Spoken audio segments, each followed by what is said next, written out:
You not only have to fart, you have to waft it at us. It's the holidays.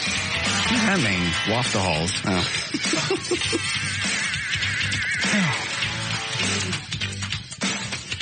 Somebody thinks we can take that video of Gavin with the airbags going off in his office. Mm-hmm. Is America's Funniest Videos, is that still on? Yes. Well, no, I saw it. I don't know if it's in syndication, but it's got a new guy now. Oh, God. Got a second wave. Damn, man. I'm sorry. Really reeked. Anyway. I saw it. Maybe it was in syndication, but it's... Who's hosting it now? Just some guy. Is it Tom Bergeron? Is that it? Yeah. Okay, then it's new. Okay. I don't know what the top prize is, but I bet we can get a few grand out of them. Probably. That'd be pretty cool. Oh, it's good. Have you seen it ever? No, I haven't. Oh, my God. I don't think everyone knows what we're talking about. Ever No, pull I that mic towards your head? 6 years, you'd think you'd know it by now. I just started talking. Didn't even know the mic was on. Well, you never have it near your face. It's only I something do like when I'm this. talking. Don't start in on me. He pulls in the parking lot, flips me off for no reason. Just waving. With the middle finger. I shook it back and forth. It's waving. I don't think we've got the video in here. It's on the website, but you got to pay $2 to watch it. Oh. Why not? No, I think it's a fabulous idea. Let me see how much money we've made so far today.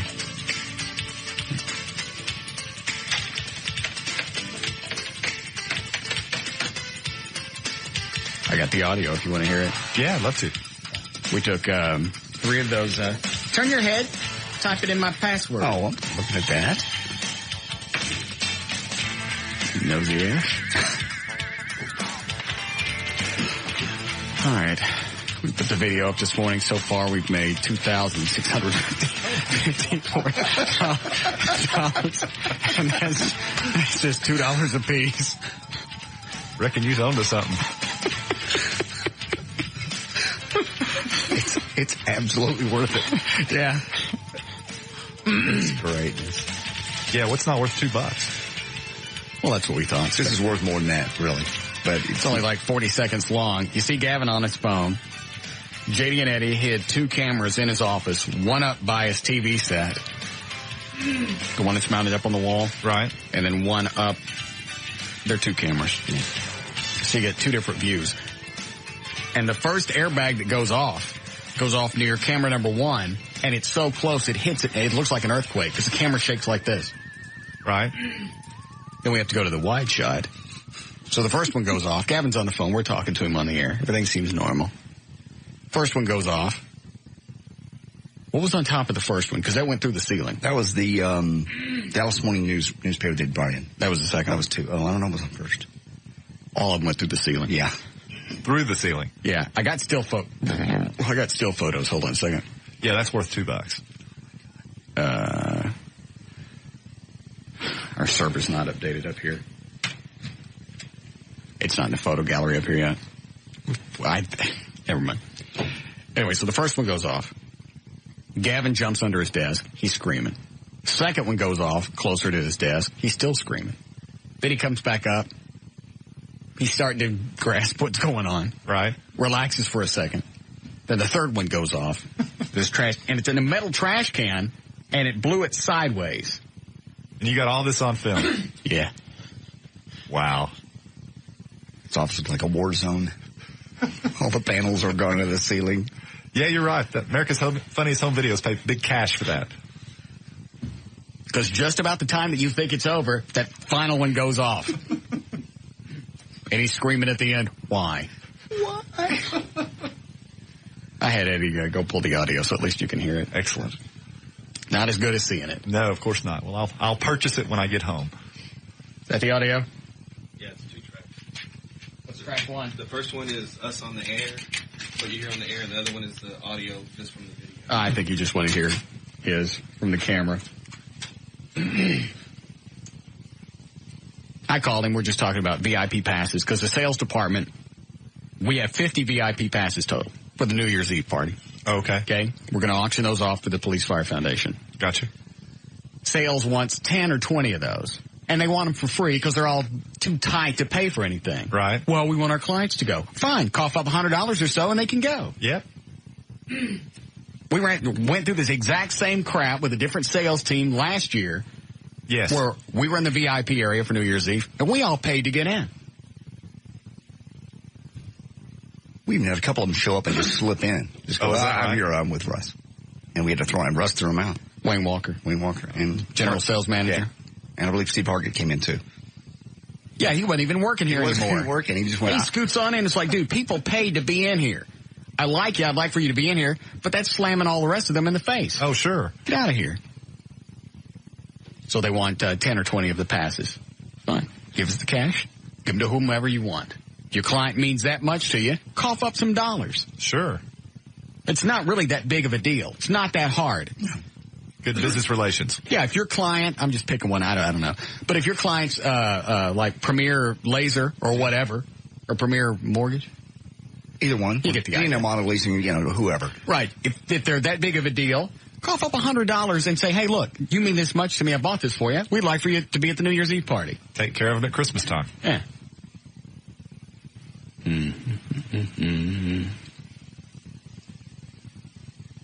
How'd I get off on that? We're just talking about what you were talking about to Gavin on the radio when all this happened. Oh, yeah. Diversionary tactic. Just to distract him. Right. Yes. By the way, the video's up to $3,000. God.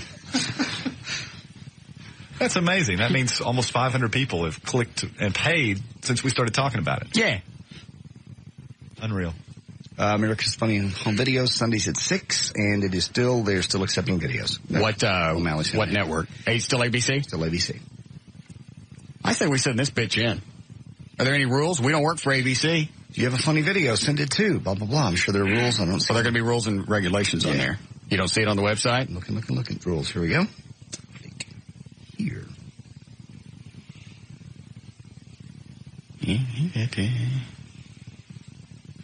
That's long, drawn out. It's like a lawyer deal. Persons wishing to enter should send it to these. Does it say who's not eligible? It should have a whole section of under eligibility. There it is. Okay. Employees of Cara Communication Corporation. Of who? Cara. Okay. DBA Vin DiBona Productions. Vin ABC. DiBona. Yeah. ABC and their parent companies, basically, are not eligible. Say anything else about any other broadcast entities? Nope. Because normally that's in there someplace. If you work for another broadcast company. Affiliate companies and anyone involved in the production, administration, or judging of the contest, as well as immediate family, same household members, or anyone so employed or engaged are not eligible for the prize. Nothing else? Nothing else. We're in. Sounds good. Gotta be 18 or older. That's $100,000, isn't it? That's the grand prize. Yeah. That's $100,000. You might even notice the deposit. What do you mean? Well, you have so much money in your account now. Well, I wouldn't keep it. What would you do with it? Spend it. Put it in the Police and Firefighter Foundation. Right? What? Is there a third Batmobile for sale we don't know about? Round eyes. Quit it. Why everything got to go back into the Police Fire Foundation? I don't know. That's what I do with it. Shut up. All right. Here's the audio. Well, maybe we can work it into the package so that, it would work out so that, we can get funds from it. So, holy geez! What the hell? That's the first one that goes off that shakes the first camera so hard something hit it and made it go into zoom. I see. So at that point, that camera became useless because it zoomed in on his stereo. So we're on camera 2 now. Right. Which was good that we did that. Otherwise, we'd have missed the whole video. Right. It's a lot louder on video. Yeah. When you heard it on the air, it just sounded like a pop. Really? Yeah, this you get the full effect. Oh, yeah. Well, maybe we can work it into the package so that, it would work out so that, we can get funds from it. So, holy geez! What the hell? God! What the hell is that? Jeez! What? No! Come on! Come on! Are those airbags?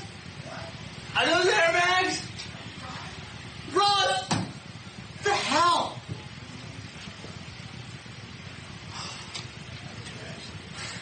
My heart's run! Run! What? Yeah, the third one's a kicker. I just love him. He just that deep breath, puts his hand on his chest. My heart is, and it goes. I just like to end part of it. Yeah. You know, nobody in Vegas ever did that to him. No. And how were you able to remotely deploy these? Eddie's got wires run through his office. Okay. Earlier this week, we drilled holes through his wall. Well, he's going. I see. No, he was in there for that. Oh, I thought the ones on near the floor. But anyway, again. Like it matters. Yes. The prizes are $10,000 weekly, and then the grand prize is $100,000 for America's Funniest Home Videos. I think we win the grand prize. Oh, yeah. When's the next drawing? Or how do they get in? And let's see, next, well, it's a time-sensitive thing. They get it, they review it, they look at it, and then you'll probably be scheduled for sometime in the spring. Yeah, we gotta hurry up and get this in before somebody copies our crap. Mm-hmm. Here's the end of it again. Are those airbags? Are those airbags? Russ! What the hell?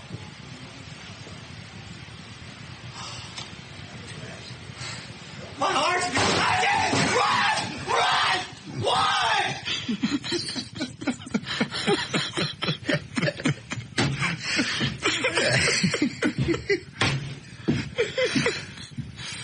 I'll let you play the on-air. I'll let you hear the on-air version. It's not.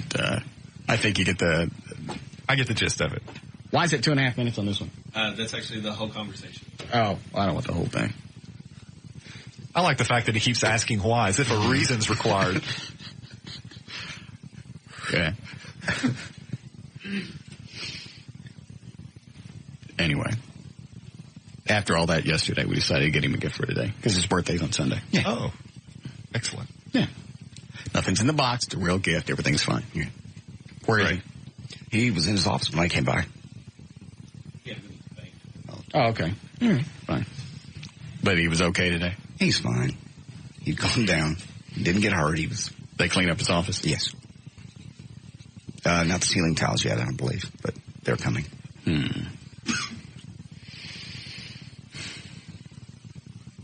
All right. You ready to go with news? Sure. Oh, Everett, before we get started, guess who called yesterday? Guess who called the show? I can't imagine. Go ahead, guess. L.A. Lamont. She called. Well, it's a good one. She did call. That's not the one. Who would you never expect to call again? Ever again? Yes. Trey Trenholm? No. I'm out. Guess harder. Never again. Yes. Obviously, it's somebody we've had on the show before. Right. That we've been bagging on. Rich Barra. No. Did you know I got an email from him? Yes, we talked about that last week. Okay. Tom Shore. No. Well, the possibilities with you are pretty limitless. Yeah, I guess. There they are. Yeah. Give him a hint. Bitch. Laura Miller. Yes! Nice. Just a wild guess. She called, what was it about, Dan? About 4:30? Yeah. Why? Wanted to come on and talk about the fact that she was going to go have dinner in Lower Greenville. To show that it's safe. She feeling lucky? Bringing her family down there. And at first, I wasn't going to let her on. Then we talked about it for a while. It's like, I told Dan, I went, let her know this isn't any radio shtick. I'm pissed. I think she's a nut. I think she's gone overboard all the crap she's been doing over the past 6 or 7 months. If she wants to address all that, dandy. And so she came on anyway. She called back about an hour later after some meeting. And how long we talked about? 20 minutes? 25 minutes. And she answered every question. You've got to give her credit for being willing to come on the air and do that. I did. I don't know that we got answers out of anything. That was really the biggest reason that I didn't care if she came on or not. Was, what am I going to get addressed? Well, what was the upshot? I'm sorry. What was the upshot? Of the conversation. You spoke for 20 minutes. Did she have good answers for your questions? Not really. I told her I thought the going and having dinner on Greenville Avenue, that was a waste of time.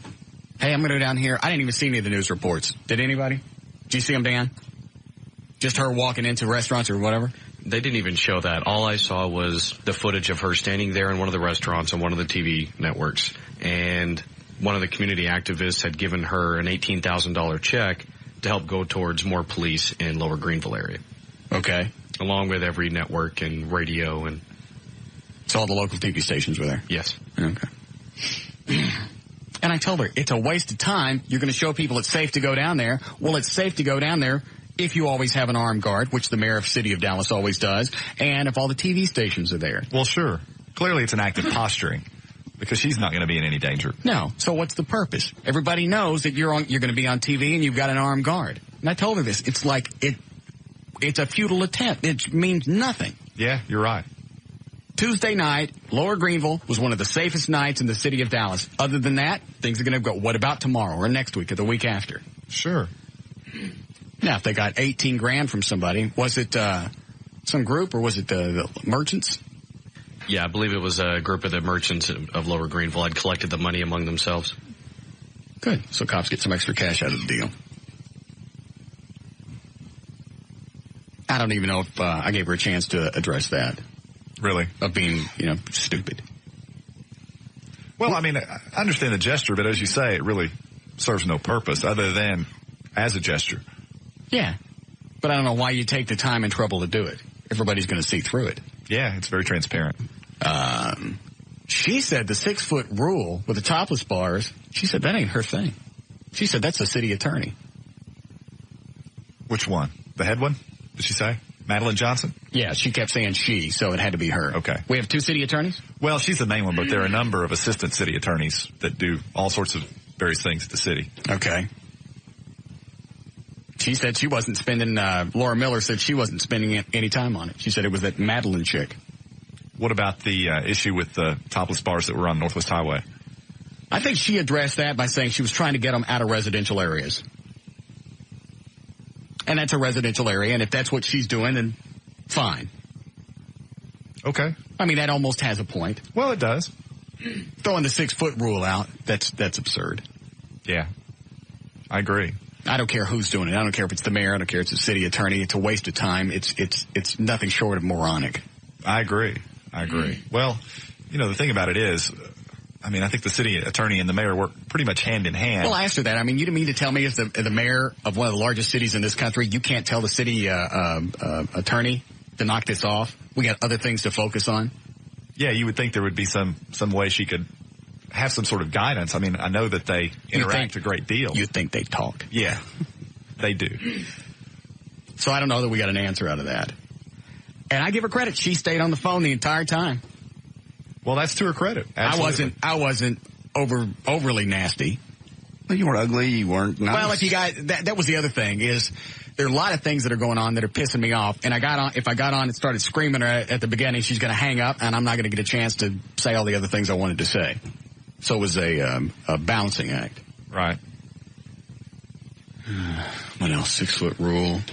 Like I said, we talked about this stuff, but nothing got accomplished. Homeless people. Panhandling ordinance? Anything about that? Mm-hmm. What did she say about that? Panhandling. Did she say one of the police associations? Yeah. What did she say? I never even understood that. That they have a weekly crime meeting, and during that meeting, it's all the heads of the police department, and that was their big issue, was that they wanted to get panhandlers and shopping carts off the streets because people carry stolen goods in them. How are they doing on collecting fines for those panhandling citations? That was the other thing. I don't think we got that. Well, that was the answer that we got out of that. I think all the crap that we covered. 6-foot rule. Oh, the cops and the disability pay. Right. We get an answer out of that. Basically, she said it used to be 52 weeks, and now it's 13. We're trying to, the city's way upside down, and we're trying to cut any way we can. So that seemed like a logical place to cut about $1 million. And something else she threw out was, I said, all right, from workman's comp, when a cop gets injured in the line of duty, when they go on workman's comp, they get 70% of their salary from workman's comp. And she said that's tax-free. Well, what difference does that make? They're going to have to pay taxes on it at the end of the year. Isn't that right? Well, As income? Not if it's tax-free, no.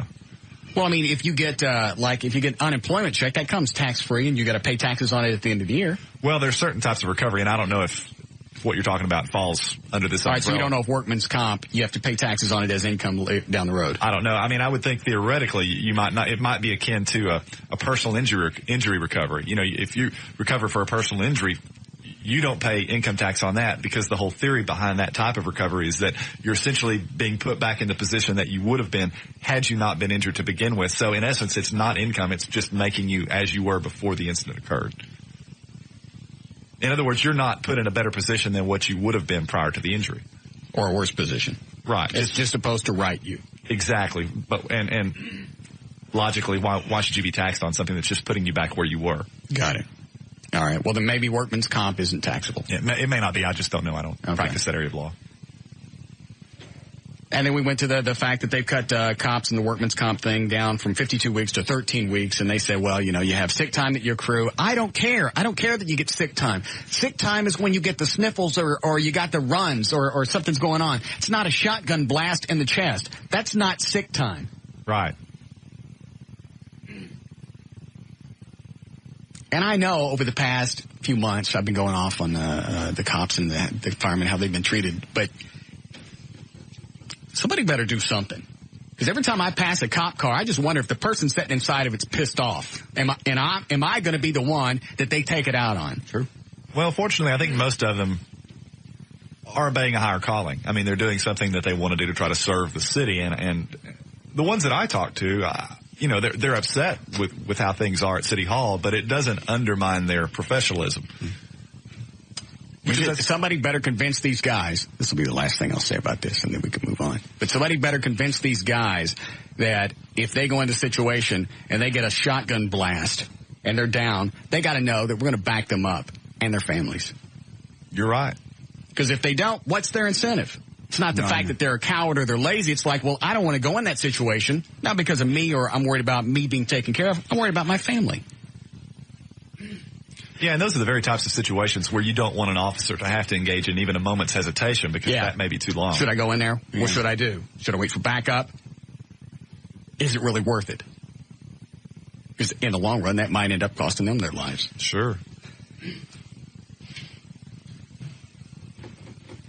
All right, I'm done with that. Okay. Very ballsy of her to call. Very much so. Very brave. You have to give her credit for that. Of all shows, for her to call in here. Yeah, because I had Dan Warner several times. This ain't going to be no cakewalk. Well, kudos to her for calling in. All right. Oh, the smoking ban. We talked about that, too. And you know what? She said that kind of in passing. Well, that only took a couple of minutes of deciding I signed off on it. Which I thought in itself was retarded. Why would you only take a couple of seconds to sign off on something that's going to affect all these businesses in the city limits? Such far-reaching implications. Yeah, you think you'd want to think that through. Well, wouldn't you like to go into a place that's smoke-free? Yeah. But that should be my choice. As a business owner, if I open up a place and I already knew what the rules were and I'm playing by the rules, you can't come back later and change it and jeopardize the money that I put into it. Right. And that's not the only consideration to make. I mean, you've got to think of the owners and the overall effect on the economy of the city of Dallas. I'm not even taking it that far. I'm just saying if I come into a place and I know what all the regulations are and the limitations and I play by all those guidelines, and you come back later and go, oh, by the way. Right. We know you've put all this cash in here, but we're going to make these changes. We don't think it's going to affect business, but we don't know. But we don't mind gambling, especially when it's your business. Yeah, well, you know, at the very least, there should be a means of grandfathering those businesses in. Yeah. And I told her, I said, that's the reason I won't open up a business in the city of Dallas, because I don't know what you guys are going to do next. Well, and that's exactly what I mean by taking into consideration the far-reaching potential implications, because that is one. Because that is the same sort of concern that I'm sure other business owners have. I mean, why would you open here when you can go north, you know, to another city, or I wouldn't say Plano because they have a smoking ban too, but, you know, you go somewhere else where there isn't a smoking ban and open up, why wouldn't you go there? Yeah. All right.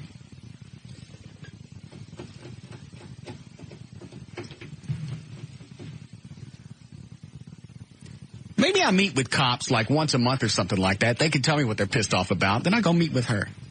Okay. What's wrong with that? Nothing at all if she'd do it. Why would she say no?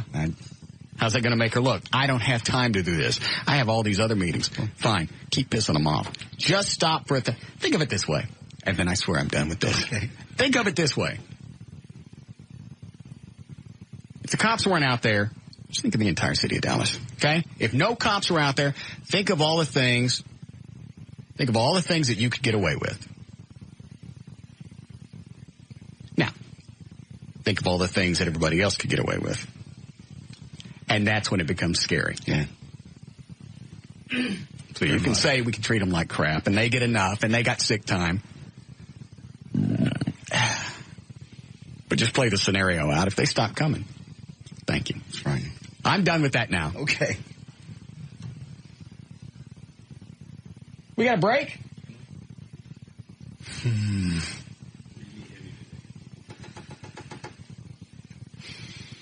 All right, load up the break. I don't want to bury Manilow bumper. We got nothing better than that. Are there any new ones? Don't give me muskrat love.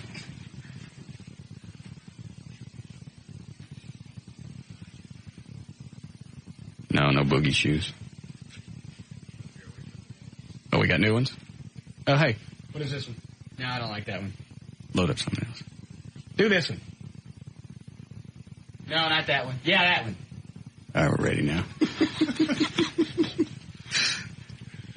We'll be back.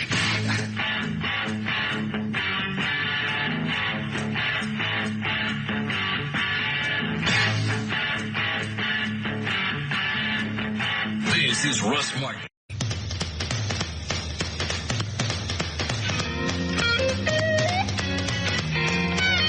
We're back to the Russ Martin Show on the Alternative Talk Station. Live 105.3.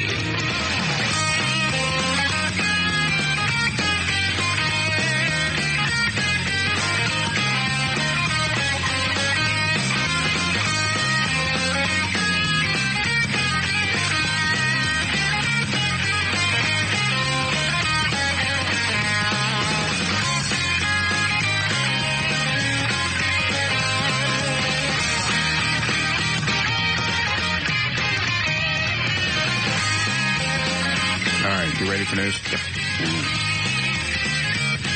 Here we go. Push those to the top on the computer. Ready? Thank you. All right, 347. J.D. Ryan's on Live 105.3. Hey, thank you, Russ. Brought to us by Southern Comfort. Brought to you by Southern Comfort. For nights the stars align, the dots connect, and it all comes together. Southern Comfort. Between friends. And by the Hurricane Grill, I'll be out there on Friday night. That is on Greenville Avenue, Goodwin at Lower Greenville. I'll be there 10 to midnight. Great atmosphere and at the Hurricane Grill, taking Dallas by storm. Wednesday, December the 10th, 2003. Susan Day is 51 today, and Johnny Rodriguez is 52. Former Vice President Al Gore endorsed Democratic forerunner Howard Dean for president yesterday, saying he inspired enthusiasm for the transformation of America. Leading up to Gore's formal announcement, Dean took the podium and said, "I had no idea we were going to have the elected president of the United States here." Last night, Ted Koppel had all the Democrats, 8 Democratic presidential contenders on TV. They all just strongly disputed that Howard Dean was the best in the party. Cut number 6, I'm sorry. Well, they care if he's the strongest in the party. Okay. I could rat's ass who Gore endorses. Well, it's and I don't know why Lieberman's pissed off. Nobody's going to vote for him. In this country, we don't vote for Muppets. We don't. They're all upset. We don't. I understand. He is a Muppet. Sorry. I don't care what his qualifications are. I don't care how good he comes off in a debate. He has a hand in his ass. He looks like a Muppet. Yeah. The whole thing was kind of almost funny last night if it wasn't. Just all the guys up there. Well, all the guys up there, and they're all pissed off because somebody got the Gore endorsement. Yeah. But Lieberman's going, well, I was shocked by the whole thing. You don't have a chance in hell of winning anything. We don't vote for funny-looking people. We just don't. No, you're right. I mean, that's one of the most important jobs that a president fulfills, is that a figurehead. And Lieberman's a short guy, right? Yeah. Most all presidents have been relatively tall. I think something like 3 or 4 have been under 5'6", something like that. But all of them have been guys of stature. Yeah, you're right. Unless they was in a wheelchair. But if they was stretched out, they would have been tall. Taller, yeah. Lay them out to end to end. Yeah. But especially, after the advent of television, we've got to have somebody that looks like they can defend themselves. And I don't just mean this country, I mean themselves. Yeah, strong TV That's presence. why, who's the vice president? Cheney. Yeah. Wait for everybody to jump in. Everybody got the blank look on their face. Well, it's like you never see They him. hide him all the time. Yeah. He's never going to be president. Everybody's got this mental image that he's sickly. Yeah, you're right. Maybe that's why they keep him hidden. The heart thing. Yeah. So Lieberman can bitch all he wants. He's never going to be president. Al Sharpton bitch, they all did. Ted Koppel opened up at cut number 6. Where's the audio? Oh, all right. He opened up the big thing last night with a question. What cut? Cut number 6. All right, it's coming. Hang on.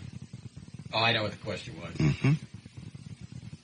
And what's his face was the only guy to hold his hand up? Yes. What's his name? Say that afterwards. Howard Dean. Yeah. Well, it's still funny if you know the punchline. Okay, it is.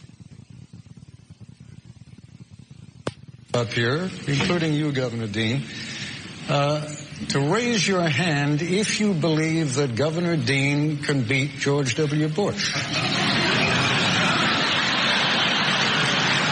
hand. Yeah. And everybody got a chance to talk. Cut number 7 is Al Sharpton, his take on the whole Al Gore thing. What I started hearing today is dangerous. That's why I didn't raise my hand. Al Gore went to New York today. He should have noticed Tammany Hall is not there anymore. Bossism is not in this body. They got a big oscillating fan in the background? No, I came right off my satellite dish right into mini disc. Don't use that for audio anymore. Okay. Because I get that same excuse every time. Have somebody set something up in this. We're doing a radio show. I'd like audio that sounds like it should be on in Dallas-Fort Worth, not something that sounds like it's at the bottom of the tub. Because this sounds like at the bottom of the tub. And if I have to get on the air and explain every time of why the audio sounds bad, it's wasting everyone's time. Right. We've had this conversation many times, haven't we? Yes. So what do we do to correct that? That's my only form. Then we do something else, just because that's the only way. We do one of two things. Okay. And I don't know what they are. Fix it or don't use it. Yeah. Okay, I got it. I'll write that down. Think big. Big market. Biggies. Huge. Thank you. Back to the tub. And we're not going to have any big name come in now and tell us the field should be limited and we can't be heard. The Republicans shut us up 4 years ago. Al Gore and no Democrat should shut us up today. Let the people... And he's not going to get elected anything because it looked like his Muppet hair went bad. He's one of those Russ troll dolls. Got the same kind of hair. Right. He's better looking. Mm-hmm. But he doesn't. We don't elect funny looking people. I agree. And his hair is funny looking. Lieberman ain't got a chance? No. And Al Sharpton. Al Sharpton doesn't have a chance. Who else is funny looking? Who's that skinny guy that looks like an old Craddock? I don't know. Who? John Kerry. Yeah. You've never noticed that? Yeah, he does, kind of. Yeah, kind of. Not kind of. He looks exactly like Craddock in another 15 or 20 years. I can't believe every time you see him, you don't think that. We're not going to elect him because he's funny looking. We don't like funny looking people in the White House. No. It makes us look stupid to the rest of the world because they're going to look at us and go, what? You're correct. Go ahead. What's the next guy? That's all I have from last night. Doctors at Parkland Hospital in Dallas say in recent weeks that... You don't have any more audio? No. I have more audio, just not from that particular source. What's wrong with your source again? I have no idea. It's a satellite. Obviously, it's something, and we've had the same problem for many, many months. Why nothing's been done to correct it, I don't know. Let's do it this way. Oh, no. What can I do to help? Because I've asked before, and nothing's being done. I've decided after yesterday, I'm going to be easier to reach. I'm going to be easier to deal with. I'm going to be easier to ask questions. What can I do? Look, as I float around the room, what can I do to help you do your job better so it stops giving me blood in my stool? We were supposed to be getting a new audio system in here. Did you like the presentation with the arms? Marvelous. Some sort of interpretive dance involved. That was very nice. We need to what? Just tell me. Eddie, write this down. Gavin's been working. And we'll give this to Gavin when he comes back, when we give him his cake. Go ahead. Gavin's been working on a new system where actually all the audio is clean. It comes down a ISDN line. That's a neato idea. And I was fired off over here. They've been working on it for a year. Well, Gavin hasn't been here for a year. I just mean the station overall. I've been hearing this is coming, and the latest I've heard is Gavin saying, yes, it's going to happen, and I'll fire the audio off from over here. You will never have to mess with it. I want it by the time we come back from the holidays. Okay. What can I do? Watch my interpretive dance. Oh, here we go again. What can I do? Yeah. Okay, that's the me doing dance. What can I do? Nice. To help you. Just tell Gavin you want it by the time we come back. Okay. Okay. We'll do that. Thank you. Very limber of you. Thank you. Doctors at Parkland Hospital in Dallas say in recent weeks the number of pregnant women with the flu has skyrocketed. Since October, 80 women have been treated. Flu shots are recommended for women beyond the first 3 months of pregnancy during the flu season. Eddie, stop drawing the stick figures. Just write the words down. He'll be there all day. Former Miss Teen Texas heads to court to face charges of being drunk in public. In July 2002, police arrested then 17-year-old. That makes me horny. Why? I don't know. Why? It just does. What it? A drunk beauty pageant contestant. 17-year-old Julia. She's 18 now, so it's okay to be horny. After a night of partying in an Arlington apartment complex, she was charged with public intoxication, which kind of conflicted with her pageant platform against underage drinking.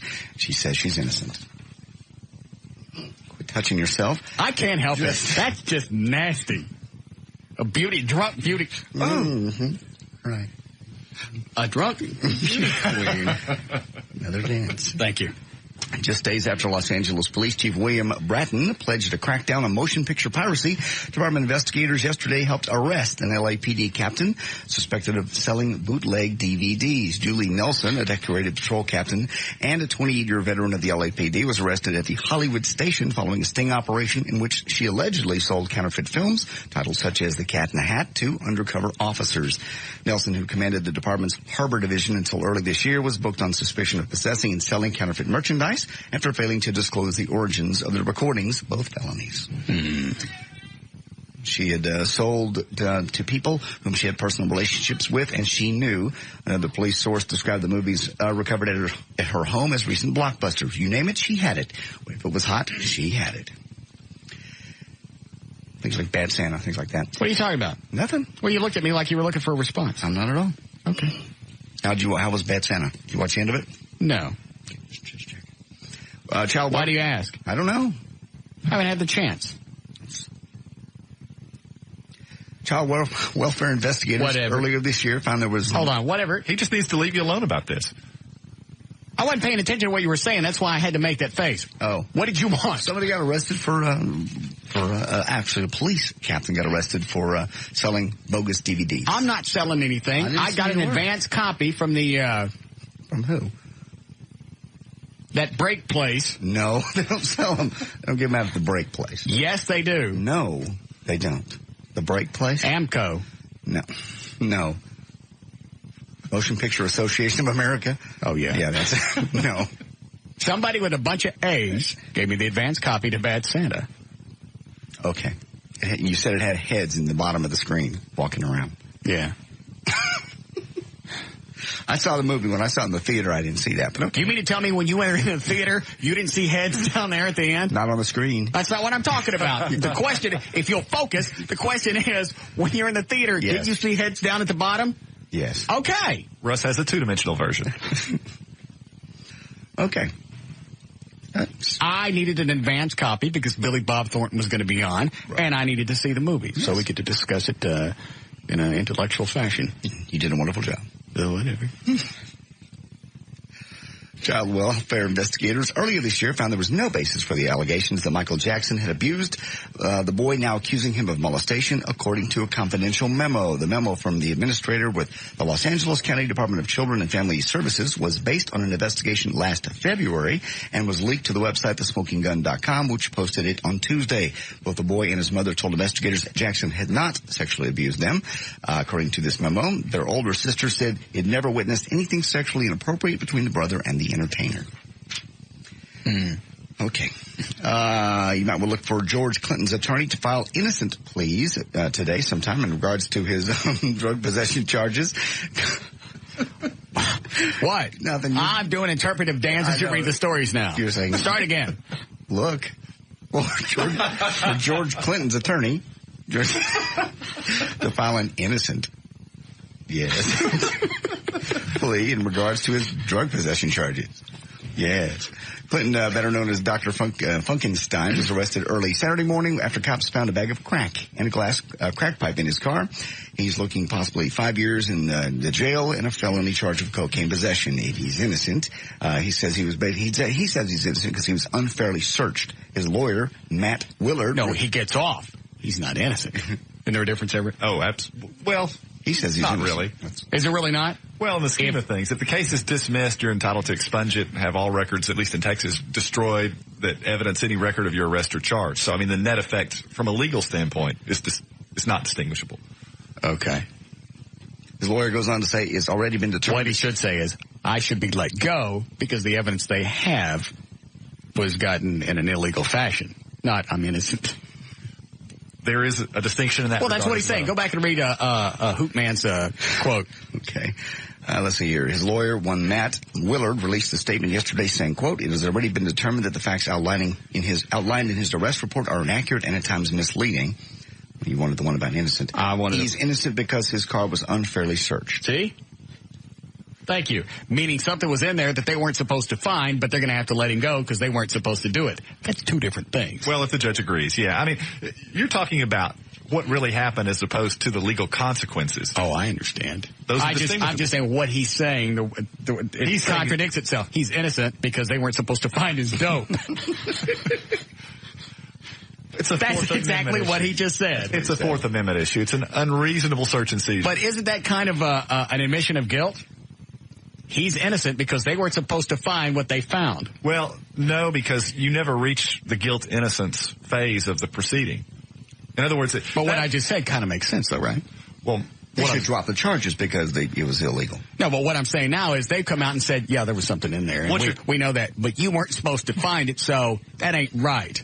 And that's admitting that you had it. Well, no, that's not true. That's not true. Well, because procedurally what happens is this. The defense lawyer files what's referred to as a motion to suppress in which you're alleging that the evidence seized was illegally obtained. If the judge agrees, if the evidence isn't damning, what are you worried about? Well, but you could go to trial and ultimately be exonerated at trial. My point is that you never reach that point. That issue is never addressed. If the search is bad, the inquiry stops there and the case goes away. I'm just saying if you got drugs, take your medicine. Well, there are situations in which people get arrested for possession when they're not really guilty. How does that work? Well, let me give you an example. Okay. That would be good. Let's say you let somebody borrow you take your car somewhere to get worked on. Okay. Your car's there for a couple of weeks. Yeah. You get in your car, you're driving home, you get pulled over. The policeman says, can I search your car? I got no time for you. Go ahead, JD. All right. According to a recent study, nearly 99% of kids are not excited when they meet Santa Claus at the mall. They watch 300 kids' faces as they approach Santa in two different shopping malls. I see your face. I get your point. It's ludicrous. Yeah. That's why my mic's off. They graded I know where you're going with your fabulous story. Carry on with your fabulous show.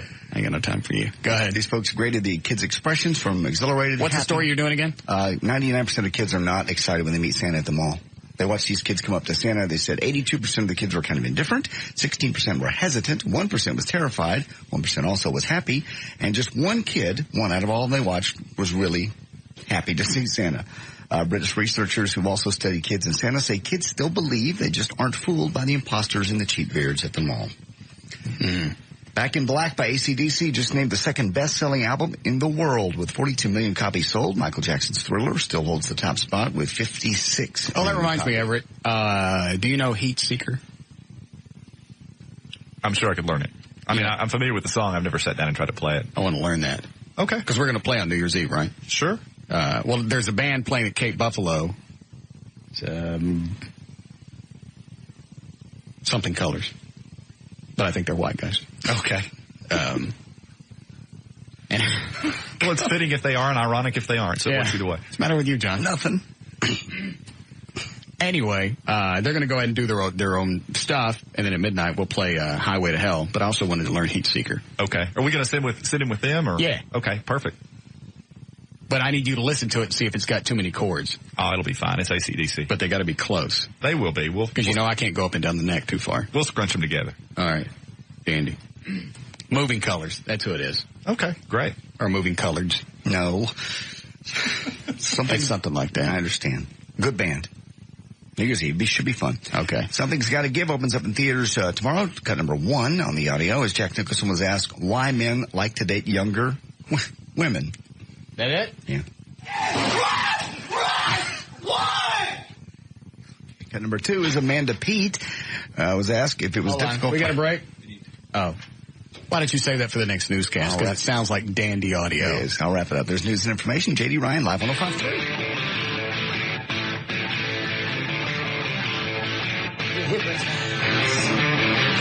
This is Russ Martin.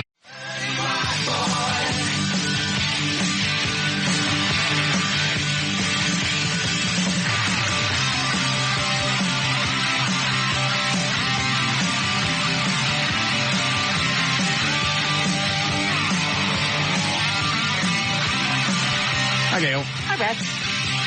How are you? Fine. How are you? Dandy. Have you gone to see Gavin's video yet? No, I haven't gone to see it yet. I really haven't wasn't even home today, but I'm going to see it tonight. Okay. I think you'll enjoy it. I imagine. I enjoyed listening to it. Good. All right. You ready to go? Yep. Here we go. What do you got? Tylock Iron Laser. Your out cue is, let me look, is to attend. It's not LASIK, it's Intra-LASIK. Come and discover the Tylock Advantage this Tuesday evening at our free Intra-LASIK seminar at the Tylock Eye Care and Laser Center. Call 972-258-6400 to attend. Well, on the freeways of Dallas, we've got some big backups on 635 LBJ and 75 Central. This is also brought to you by Sonic, fresh made-to-order burgers. Sonic's got 'em. Others don't, like a supersonic cheeseburger paired with an order of handmade onion rings, now for just $3.99. It's not just good, it's Sonic good.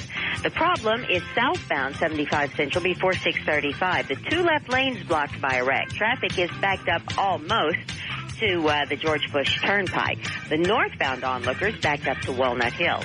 Eastbound I-20 at Mountain Creek Parkway, there's some road work blocking 2 lanes, and traffic is backed up all the way to Carrier Parkway in Grand Prairie. Also in Haltom City, there's a wreck. It's on eastbound North Loop 820 at 377 in the left lane with big old backups in both directions. This is also brought to you by Allstate Insurance Company. Contact them today for your auto insurance needs. Just call 1-800-ALLSTATE. See your local Allstate agent or visit allstate.com. You're in good hands with Allstate. I'm Gail Lightfoot on the Alternative Talk Station, Live 105.3. Thank you, Gail. Cold and windy again tonight. 30 for the low, then 38 for the low tomorrow night. Should be near 60 tomorrow. We're at 52 now, Live 105.3. Did you guys find Gavin? I couldn't find him in the hall. No, I haven't seen him. Huh. Want to give him his gift. Okay. There's no airbag in the gift. There's no bit here. I got you. He's just, he stepped into a difficult position, and he's taken it pretty well. He has. He's a good guy. Seems to be. I'm glad you're finally coming around to that. Could never be president because he's goofy looking. Don't think he wants to be anyway. Somebody should really tell Lieberman, you're never going to make it. I don't care about your politics. I don't care anything else that you've got planned for this country. You're too funny looking. You're never going to be president. You should walk down the line, have them all lined up, and you go, you, and you, out. Yeah. Give up. Because you guys aren't going to make it. You're going to waste your money. You're going to waste a lot of people's money behind you, and you're never going to be president of the United States. I'm sorry to say, but we're very... aesthetically... Yeah, we're very superficial. Yes. We want you to look like somebody that can defend this country, and then if you can, fine. If you can't, oh well. Yeah, we read so much into appearance that you're right. I mean, you've got to overcome that hurdle at a minimum before we even care about your issues. Well, think about it. Nobody's really... this Bush is all right. Clinton, the Bush before him, who was before that, Reagan? Yeah, well, we had... Exactly. You go back in the movie star era. Yeah. Reagan... Carter was okay. I think people voted for him because he was somebody that worked with his hands. That was his whole campaign was, right. A farmer and all the other stuff. Well, and he was known for his winning smile. Yeah. Ford was by default. Nixon before that. Yeah. Nixon's kind of funny looking. Yeah, he was, wasn't he? He's probably the last funny looking president we had. Yeah. But McGovern was funnier looking. That's why Nixon beat him. Right. He out-funnied him. Yeah. Johnson. I think Johnson was like 6'4". Yeah, he was a big guy. That's what they say. Strapping Texan. Yeah, and you could go back Kennedy and everybody before him. Let me grab these. We already did traffic and weather, right? Correct. All right. Yes, Eddie? Hey, Russ, how's it going, man? Yeah. Chilling. But Hey, man, I got a criminal question for Everett. All right, Everett, Eddie has a question. Oh, right on, Eddie. All right, so Everett, I got a question. Axe away. All right. My wife signed for my daughter to get out on bail, and she jumped bail. So my question to you is, can they charge us with, they said $700 and some for court costs and all that, can they charge us with that? And what would happen if we didn't pay that? Did your wife co-sign on the bond, or did you? No, she did. My wife did, yes. She co-signed on the bond. Yeah, I mean, essentially, when you co-sign on a bond like that, you are liable for the full amount of the bond. Like co-signing a loan? Exactly right. All right. Okay. So at that point, it becomes a civil matter, and the remedy for the bonding company ultimately is to sue you for the money if in fact you don't pay them. Okay, so they basically they can't come take you to jail over it, can they? No, they can't come take you to jail over it. It is a civil matter and not criminal, so the remedy doesn't involve any sort of jail time for you. It would just be in the nature of a civil judgment potentially. Oh, okay. Thanks, sir. What's she in trouble for? Theft of $15. What'd she steal? $15, $1,500. What'd she steal? Hell, I don't know. She still won't tell us, but I think she stole some tags or something. Some tags? Yeah. Car tags? Registration, yeah. Oh. So. And now she's just gone? Yeah, they picked her up yesterday. Okay. Well, how long after her bond was forfeited was she picked up? Let's see, about 2 months. Okay. Well, it kind of depends, but it could very well be that the judge will set aside the bond forfeiture that was previously entered since she has subsequently been apprehended. It just depends on where in the proceedings you are, but you may actually have nothing to worry about. Okay. You may get your money back because they picked her up. Oh, okay. Well, you won't get it back if you went through a bonding company, but you won't be liable on it. Oh, I got it. Okay, yes. We went to the bonding company. Yeah, I mean, that's the fee that you pay them is how they make their living. Okay. Thanks, Dale. Sure. All right. Thanks, Eddie. All right, you can take this one, too. Was that Gavin that walked by? I think so. All right. I don't want him right now. I just want to make sure he's here. Tell him not to leave today before we give him his stuff. All right. Yes, Carolyn? Hi, I've got a question for Everett. Been divorced for 7 years. I have 2 children. 2 years ago, one child went to live with Dad. And we called child support, called it even. He didn't pay me anything, I didn't pay him. Now the daughter's back, so I have both children since August, but he's not volunteering any child support. And I can't afford to pay my attorney to go back to court. Is there any way I can get him to pay without paying my attorney? I've heard chicks go through that a lot, is the husband is absolutely giving them nothing, but they got to go back into court and cough up a bunch of cash just to get cash back. Unfortunately, that's correct. I mean, in order to get the child support order modified or put into place, as it were, as the case may be, you've got to go back to court. You've got to file a motion to modify, and you have to have a lawyer to do that unless you know how to do it yourself. So the best I can offer you in that regard is if you'd like to email me, info@dallasattorney.com. I'll be glad to refer you to someone who handles those types of matters. But, yeah, it's got to be pursuant to a court order or it's not going to happen for you. Well, I have an attorney, but, I'm still paying on him for 2 years ago. Yeah, and I know it's a tough situation, and I wish I could give you an answer that would solve your problem. It's just screwed that you got to take the guy to court to get what he actually, something he should be doing just because he should, not because somebody's telling you that you got to. That's exactly right. It's tough, and it puts people like yourself in a bad position. On the other hand, he's entitled to have a fair and impartial judge make a ruling as to what the appropriate amount is based on evidence presented not only by your lawyer but also by his. So it's a situation. What do you do to be fair to everyone? And I think that's Carolyn, is he paying anything now?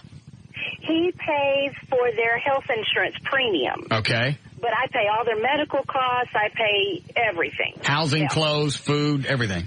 Everything. And I've got a daughter in high school, and that's not cheap. Yeah, I think, financially in the long run, even though you're probably going to have to cough up some money to get your lawyer to go back to court and do this, in the grand scheme of things, I think it's going to be a good financial decision for you. Well, wait a minute. Let me ask you this. Does he have, whatever job he has now, can he afford to pay more? Yeah, he can afford to pay something. Even $50 a month would help. Well, what I'm saying is if he's got no job and he's just pretty much a deadbeat to begin with, you can sue him all you want, but you're not going to get any cash. And now you're out the money you paid the attorney to go back to court. No. So the real world has to come into, has to come into play someplace. I mean, I hate to be the voice of something. Yeah. He's a minister. He is employed. He's a what? He's a minister. Of what? Well, he was a minister in the Methodist Church, and then he resigned. Oh, they don't pay for nothing. And now he's in the Baptist Church. Yeah. Well, let me ask you another question. Sure. Can I withhold the children from him since he's not supporting them? Absolutely not. I even knew that one. No, JD's shaking his head. No. You're in contempt of court if you do that and could go to jail. So I wouldn't recommend that at all. That's a really bad idea. Well, I didn't think so. Okay. Well, email Everett later. Thanks. I appreciate it. Okay. Sure. Bye. Those are the guys you just want to go and strangle. Dude, you had these kids. Own up to it. Pay them. Well, Russ, and you're so right. I mean, thank you, Everett. Why? sound like we were on a panel. Right. And Russ, you're so right. Well, I want to tell you now. I'd like to know. You're being kind of pissy about it. I'll quit. Okay. Well, you're right. I mean, it is difficult when you have people like who have husbands that don't have a job and that kind of move around a lot. You know, you can't implement a wage withholding order. You can't. There's no money to be had, and yet the kids aren't getting what they should have, what they should receive. Well, and they use it as an excuse. Well, you know, I haven't kept one job. Well, that's fine, but this person that you're responsible for still has to eat and live someplace, and their biological functions don't recognize that you don't have a job. Exactly. You're right. Am I right again? That's once again, Russ. You're so very right. Thank you, Everett. It's going to be one of the most frustrating areas to practice law because tell us why, John. Thank you, Russ. I will. Okay. Yeah, it's just because there's never a winner. I mean, you see people in the family court and it's always just depressing. Well, and you got to drag the kids in. It's like, you know, I'm sure some families when they go, when there's a divorce, some people would like for both parents to look like upstanding people. You don't slam on the mom, you don't slam on the dad. When the kids, you know, are with whichever parent. Right. But if you got to keep dragging the dad back into court, that makes the kids look at your dad, and you need a dad figure. It's like, what does that do to the kid? That makes sense? Sure. I know it's kind of scattered around, but you know what I'm saying. Yes. Well, I think oftentimes children become pawns in all of this because the dad absolutely uses the money. And the mom uses the kids. Of course. Not to hit any hot spots with you, JD. Thank you. I'm sorry. I'll quit. Well, the one chick that I dated with a kid, once the kid got to the point where he could talk, like 2, 3, 15. No. Yeah, like 2 or 3. He'd go spend the weekend with his dad, then come back and tell his mom what they went and bought, which had nothing to do with the kid or anything else. Dad went and bought a new TV set or some more stuff for his apartment or whatever, but he's still not paying all of his child support. In fact, I don't think he's paying anything. Well, and she's in the same position. She can't take him back to court because she didn't have the money to do that, and she doesn't even know what she's going to get out of him. Right. But he's got time to go hang out at the topless bars with his buddies. Of course. And buy them TV and take the trip and the vacation.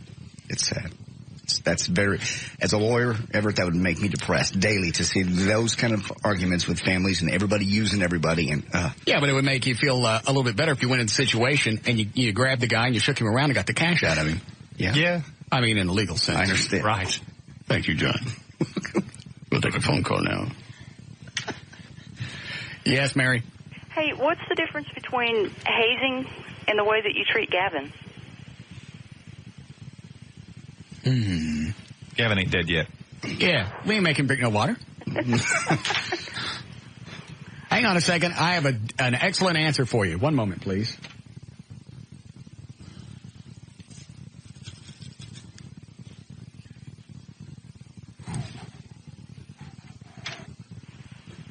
He's being paid a salary. Oh, okay. Thank you. Good. It's good. That was very good. That was very good, Russ. Thank you, Everett. What is the difference? I can't really think of one. Nothing. Well, we're not doing something that's all radio shtick aside. We're not doing something that's going to. Seriously, all radio shtick aside, we're not doing something that's going to put him in the hospital. Well, you think those guys didn't think they were going to put that kid in the hospital? They knew by making somebody drink 5 gallons of water, the body's not going to deal with that. I had too much water to drink one day, and I had the squirts for a day and a half. Yeah. Stomach cramps and everything else going on. So you know something's going to happen. True. Well, here's another thing, too. Hazing ends at some point. Wow. Yeah. Thank you. Well, there's the difference. What we're doing is just irritating. Nothing we're doing is going to cause him any bodily damage, any bodily harm. all this stuff that's going on. I don't want to be in a fraternity. If I got to go and do all these idiotic things to be in a club, I don't want to. I had friends go through college, and they would talk about all these secret things they had to do, and they couldn't tell me because they were sworn to secrecy, and everybody had paddles and all kinds of other stuff, and they would put their heads in paper bags and hit each other, and it sounded like a dandy time. And he couldn't understand why I didn't want to be in a fraternity.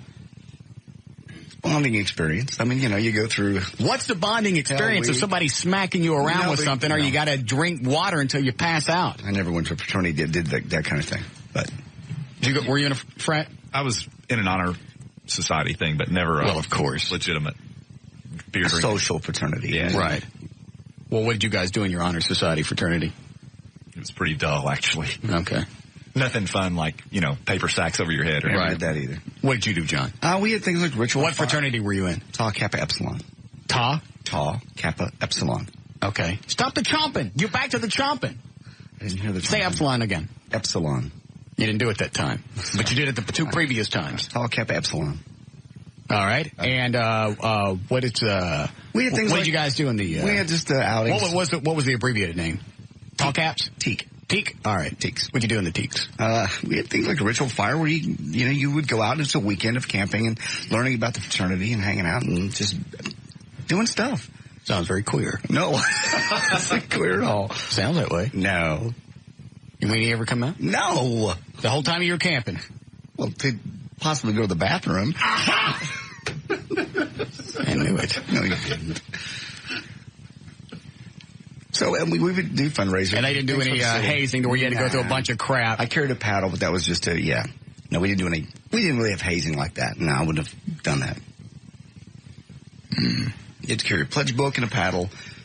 Pledge book had your rules and notes you've taken from the meetings and things like that, all the members' names and things like that. Just the normal crap. Just carry that with you, and you carry a paddle just as a way to say, I'm pledging this fraternity. Once you pledged, you didn't have to carry that stuff anymore. Once you were a member. Got it. See, we didn't have frats at Eastfield. Yes, I know. We had Sam's Club cards. Those are more useful, probably. Yeah. Save a lot of Down money. the road, that's a lot more. We didn't have to go through, we didn't have to drink no water. Right. And I don't know the whole thing behind this kid that went into the hospital, but unless those other guys forcibly held him down to make him drink that water, I don't understand how legally they can be held responsible. Because they picked these guys up yesterday at SMU, or the fraternity that's been suspended. What are they being charged with? Criminally negligent homicide, or? The guy didn't die. Oh, he didn't die? It was an assault. It ended up being an assault charge. Yeah. Oh, I did hear something about that. They're actually alleging, I actually overheard one of the attorneys involved with the case down at the courthouse talking about it today. Okay. And I think they're alleging aggravated, and I overheard this, so I may be speaking out of turn. Okay. What I understand is that they're charged with aggravated assault with a deadly weapon, and they're alleging that the deadly weapon is the water. But they didn't, there again, unless I'm missing something, they didn't hold him down and pour it down his throat. No. But they put him in a position. I mean, and his parents are pissed off because this is going on. It's like, you should really be pissed off. I can say this because the kid's okay. Mm-hmm. You should be pissed off that you raised an idiot that's going to drink 5 gallons of water. I suspect the reasoning is similar to what they do in criminally negligent homicide cases where a vehicle's involved. Dwayne Goodrich case is a perfect example. I don't know who that was. The former Dallas Cowboy football player that got in the wreck and killed 2 people and was convicted of criminally negligent homicide. Is that the one that kept going? Yes. Oh, they all keep going. I'm sorry, go ahead. It's hard to keep track. But they alleged that the car was a deadly weapon. I mean, it's a totally illogical leap to say that someone is engaged in reckless conduct. Well, but his intent wasn't to use the car as a deadly weapon. Precisely my point. You're basically bootstrapping a provision in the law into a situation that I don't think the legislature ever intended for it to go, and yet. Plus the people that he hit. Well, this is the other thing that makes it absurd is. Hang on. Make sure. Okay. Guy drinking the water. Okay. Wait. Trying to figure out what I'm saying here. Stop looking at me. Okay, the guy's drinking the water, and they're going to hold the other people responsible. That's like saying the guys that Goodrich hit actually got out and hit themselves with his car. No, that ain't good. No, you kind of see what I'm saying, though. Point. And the logic, there's no logic behind it. Well, right. The difference is... You see what I'm saying, John? I do understand. The weapon. Yeah. The guy's got the water in his hands, and he's pouring it down his own throat. You can't say those other guys were using it as a weapon. Correct. In one situation, you have third-party liability. In the other situation, you're holding the person responsible that perform the act. In other words, Goodrich was driving the car that killed the people. Even if it wasn't his intent, which I'm sure it wasn't, he was still driving the car. You're confusing me. Go back to the kids in the water. Well, as you say, they didn't force the water down the kid's throat. The kid drank it willingly. Right. So essentially that's... And I'm going back, unless we're missing part of the story here. Right. Unless they held him down or he was taped down, they said, we're not letting you up until you drink all this water, then the story changes. But I haven't heard that. All I heard was he was going through a hazing thing, and they told him drink 5 gallons of water after all this hot sauce, and I guess you're in. Yeah. Yeah, no, I agree. I mean, I have a big problem with third-party liability crimes like that, you know, where the person that's being charged with a criminal offense didn't engage in any sort of overt act or omission that would give rise to criminal liability. Makes sense. Other than, hey, drink that. Right. That's not a crime. Right, yeah, you'd look at them and go, I don't want to be in this club that badly. You guys are idiots. If that's the way that you get in, I don't want it. I'll go to some place that lets me smoke pot to get in. We need a break? Yep. All right. And to equate that what we do to Gavin is hazing is absurd. It's terrorism.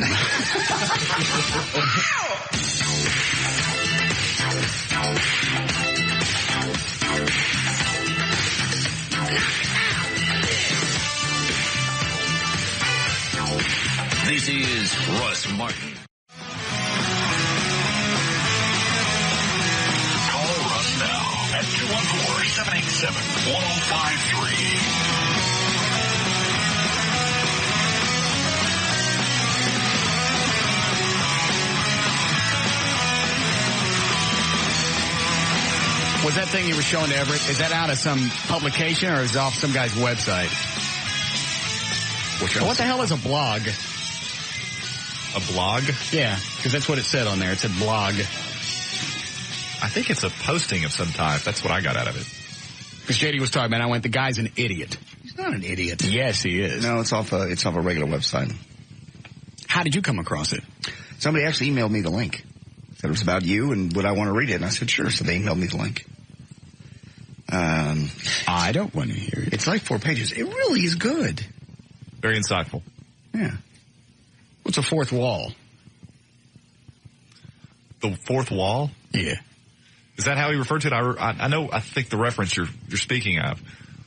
The wall going up and down between reality and yeah, he said the fourth wall. Well, I think that's what he's talking about. What's a fourth wall?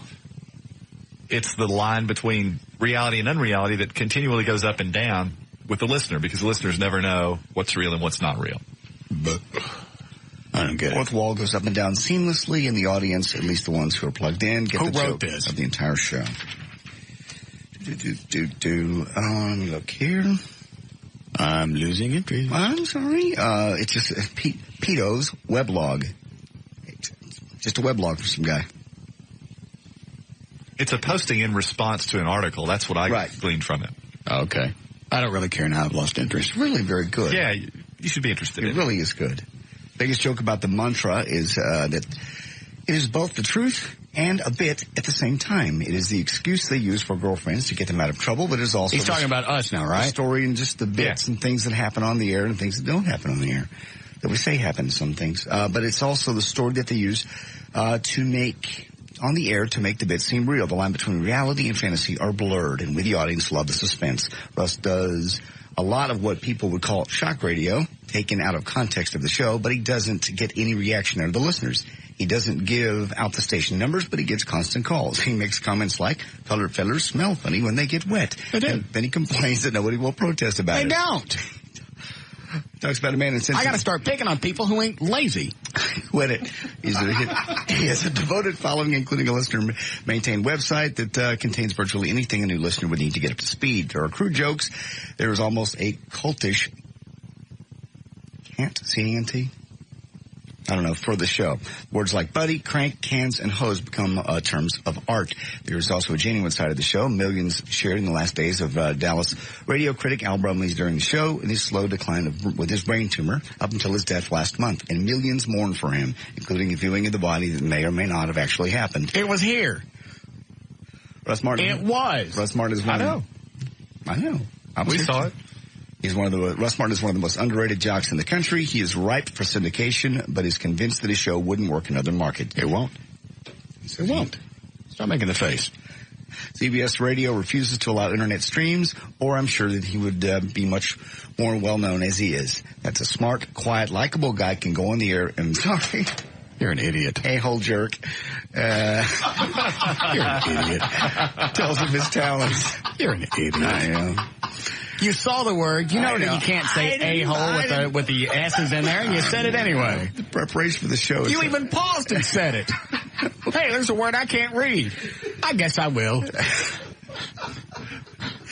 Preparation for the show is... You're going to have to go back and start at the beginning of the sentence because we lost 3 seconds before that. CBS refuses to allow internet streams. Catch it this time. I'll get it this time. Or I am sure that he would be much more well-known than he is now. That a smart, quiet, likable guy can go on the air, be a complete ignorant jerk, tells of his talents. I left it out altogether. The preparation for the show is so strong that it seems like they simply show up at work every day and just start talking. If you're in Dallas and don't listen to the show, you should start. If you aren't in Dallas, keep your ear out for Russ Martin 2-hit syndication. Well, we bumped. Why? Not doing syndication. I really don't know why.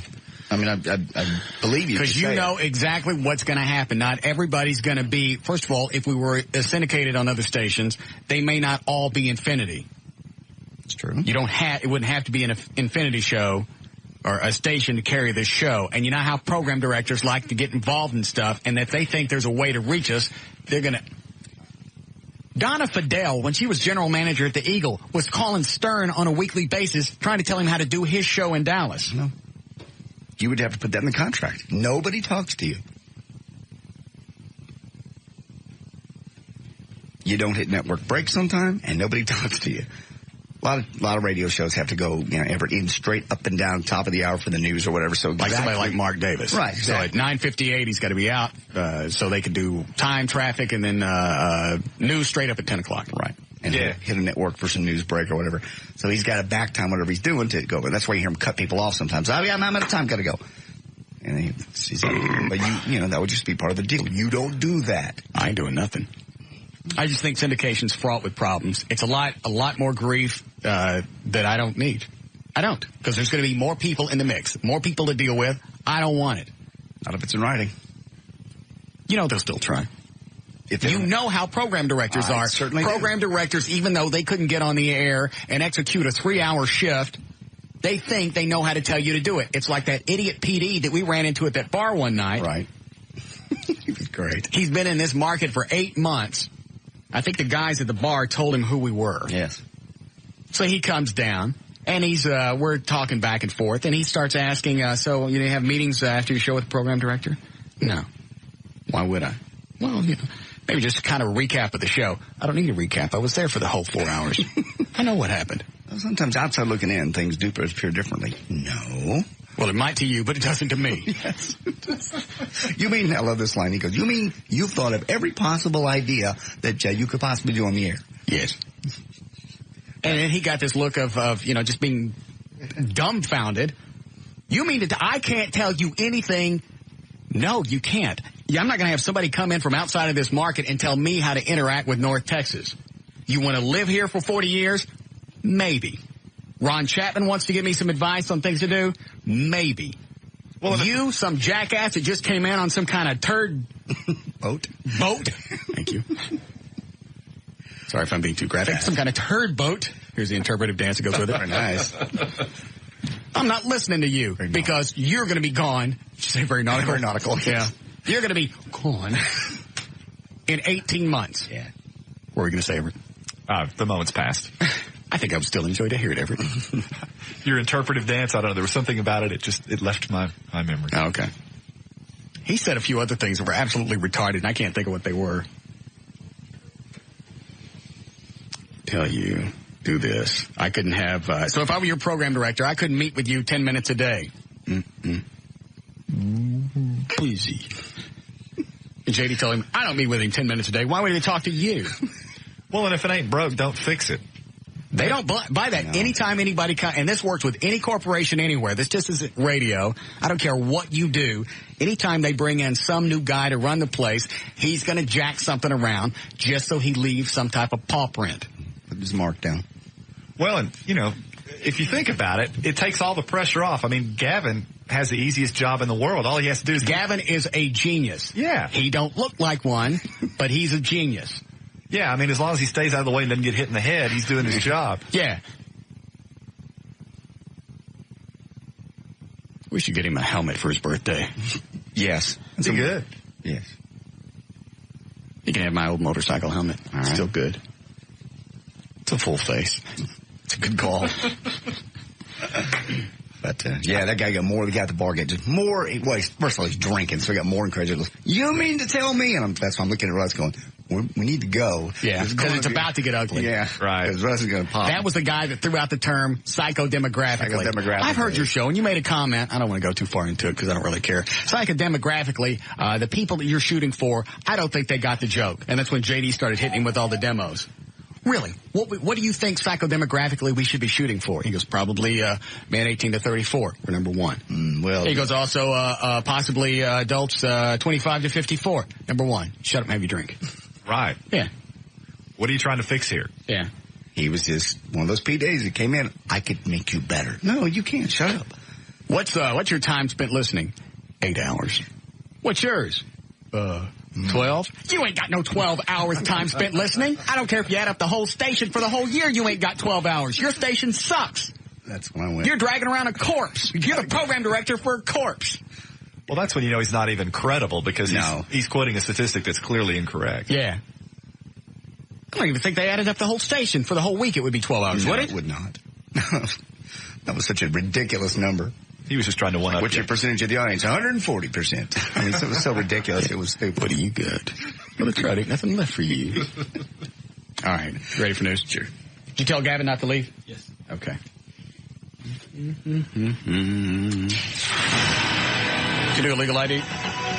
455 at KLLI, Dallas, Fort Worth, Texas. J.D. Ryan's on Live 105.3. Here's news brought to us by Crown Royal. Crown Royal, blended Canadian whiskey, imported by the Crown Royal Company, Stamford, Connecticut. 40% alcohol by volume. Enjoy our quality responsibly, but don't drink if you're under 21. And by Hurricane Grill, I'll be there Friday night. I'll be there 10 to 12 o'clock on Greenville Avenue, Lower Greenville Avenue at Goodwin, and a great atmosphere at Dallas Hurricane, taking Dallas by storm. 3 new studies, including one from Harvard, all show that Ritalin use turns hyper kids into depressed adults, at least so far in rats who were injected with Ritalin when they were younger. They grew up to have many more learned helplessness problems, meaning that in stressful tests, the rats would just give up rather than complete the tasks. That lack of desire is just like when depressed people are unable to drag themselves out of bed to face work or other responsibilities. Nursing home sex is on the rise. In nursing homes, hot old men are hot commodities. Since women live longer, they make up 70% of all the nursing home residents. 83-year-old Grace Bossy of California says she landed the biggest hunk in her home, 72-year-old Henry Stoll. And the reason she loves him so much, he's tall, has good teeth, and has his hair, and he can dance. She said she will not give in to sex, by the way, until they're married. Yuck. Yes. You've heard of vaginosis? Well, now there's... I have that. You don't have... I have bacterial vaginosis. No, you don't. Yes, I do. You don't have a... Because I accidentally wiped from back to front one time. That's how I got it. No. Now, my putty stink. Thank you. All right, well, there's a new one. Vaginismus. A serious disorder that... I have that. You don't have this. I wiped side to side once. Vaginismus. Serious disorder afflicts about 2% of all women. The main symptom is involuntary clenching of the muscles down there, so nothing can get in. In the vast majority of cases, the root of the problem is psychological, not physical. Usually the woman either suffered from a traumatic sexual event as a child, like abuse or something like that. It goes on to say it's almost always curable. Sex therapists are trained to help women get over it. But they are. Yes. You don't have either one of those. So I do. You have to have. Never mind. I don't have it. Tom Cruise is still buddies with Ron Kovic, the disabled Vietnam veteran he played in Born on the 4th of July. In fact, Tom even brought Ron to the Los Angeles premiere of The Last Samurai. In the after party, Ron said, quote, Tom has never forgotten my birthday since the movie came out in 1990. Tom's birthday is the 3rd of July. My birthday is, of course, the 4th of July. So every 3rd of July, I send Tom 24 red roses, and every 4th of July, Tom has been gracious and kind enough to send me a present. We continue to stay in touch on our birthdays and will always be very close. Does Tom stay in contact with you? Weren't you on the set? You were on the movie Born on the 4th of July.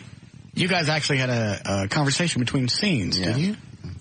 Does Tom still call? We drifted. That's too bad. Did you sign each other's annual? No. Hey, we'll stay in touch. No, we didn't. You're going to throw a fake party. I forget. What exactly again was it that you did with Tom Cruise? Let me go, please. It was the middle of the night, and we'd been standing around for like 45 minutes. How far away were you from him? 10, 12 feet. And was anybody else talking to him? The female, lead. All right. So they were talking back and forth. Who was the female lead? I can't remember in the movie. All right. Whoever his love interest was. Okay. Anyway. So they're the only two people standing there. Yeah. No other extras talking to the main actors. No. Was that your first movie? Oh, of that level. That was my only movie of that level, certainly. Okay. I just wanted to go watch him work, and it was $50 for like 12 hours working, freezing to death. It was terrible. Never did that again. How very sad. Yes. Did you get the autograph? No. They escorted me away. Quickly. All right. So if you're thinking about throwing a great big party either this holiday season or in the near future, look about this. Superstar country acts, how much they might cost you. Let's see, for one night, Alan Jackson will cost you $300,000. Tim McGraw will cost you $450,000. The Dixie Chicks cost you $600,000. And one night with George Strait, $750,000.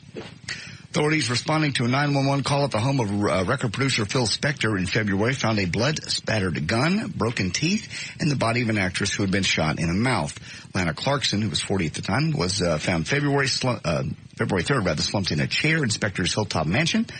Her broken teeth were scattered around the room, and a blood-spattered .38 caliber Colt revolver lay under her left leg. Spector, who's 32, is charged with killing Clarkson, which he has denied. He suggested earlier this year in an interview with Esquire magazine that Clarkson may have shot herself.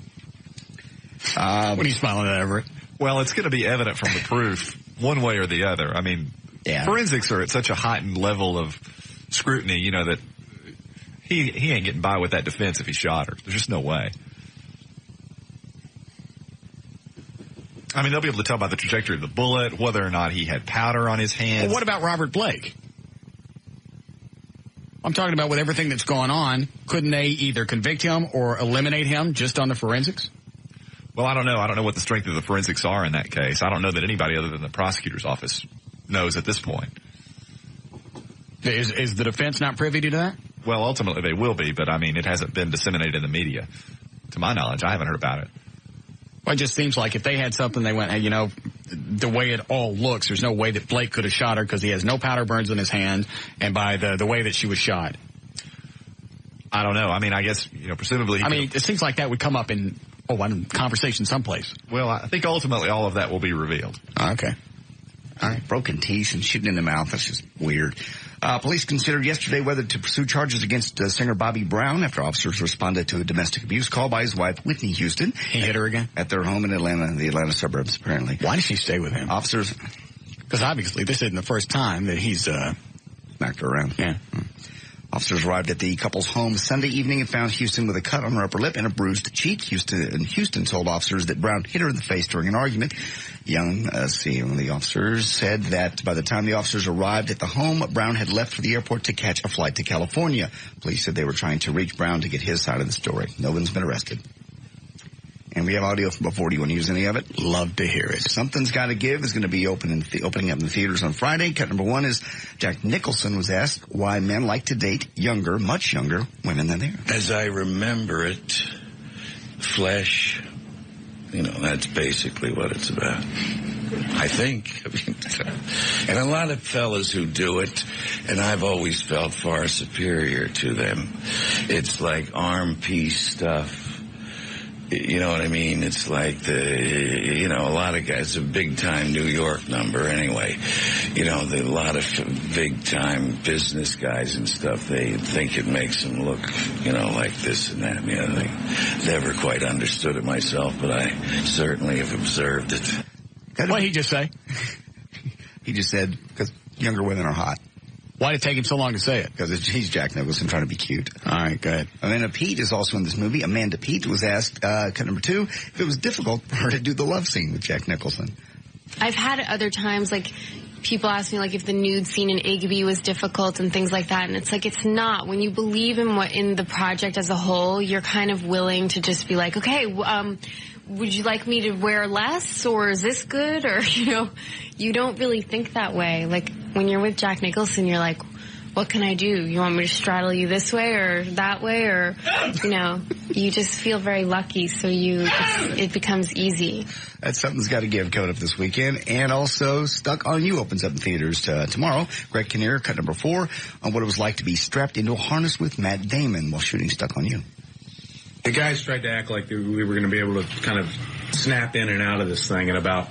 It was like going to be like throwing on a pair of Nike sneakers or something to get this thing on. And the truth is, it was about a 25-minute process to get it on and off.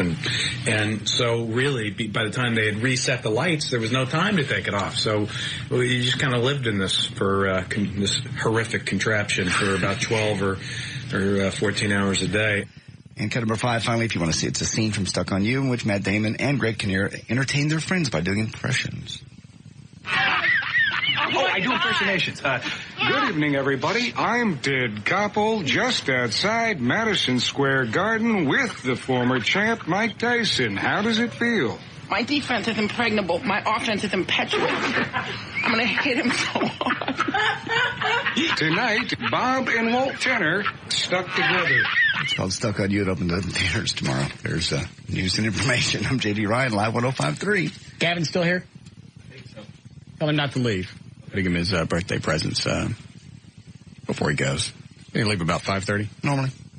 Am I right? Yep. Okay. All right. We'll be back.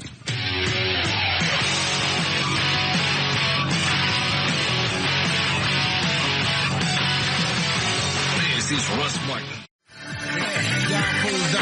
Call Russ, who's impervious to all that surrounds him. Now, you're on door 77 1053.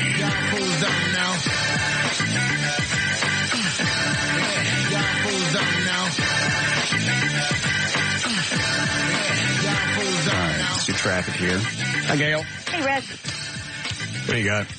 Advanced Laser Clinic and Southern Comfort. All right. Your out cue is 5464.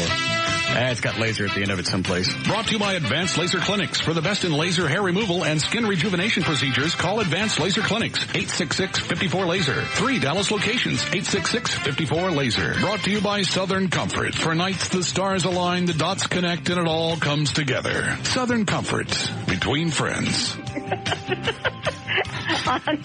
On Central Expressway in Richardson, traffic's nose to tail from around Campbell Road down to 635 due to an earlier wreck, but the wreck's gone. Eastbound 20 at Mountain Creek Parkway, you got road work in the 2 right lanes with a hard back up to Southwest Parkway. In Fort Worth, westbound 20 past McHart, 2 lanes blocked, the right ones, and that traffic's slow from I-35.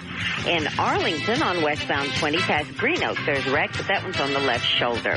And this also brought to you by your local Nissan dealers. Help keep your Nissan running right. Get regularly scheduled maintenance using the right parts, the right people, the right service. Only at your participating Nissan dealer. Nissan, genuine service and parts. I'm Gail Lightman on the Alternative Talk Station, Live 105.3. Thank you, Gail. 30 for the low tonight. It could be 58 tomorrow. We have 50 degrees currently. It's Live 105.3. We'll get Gavin in here in a second. How old did he say he was going to be Sunday? You know, I've forgotten. 32? 30. Yeah.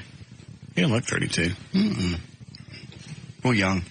Yeah. Looks really young. Looks like baby hair. And baby teeth. Yeah. You know, his hair looks like when a baby first starts getting his hair. Yeah. Or after one of those dolls that got caught in a fire. Yeah. Yeah. God.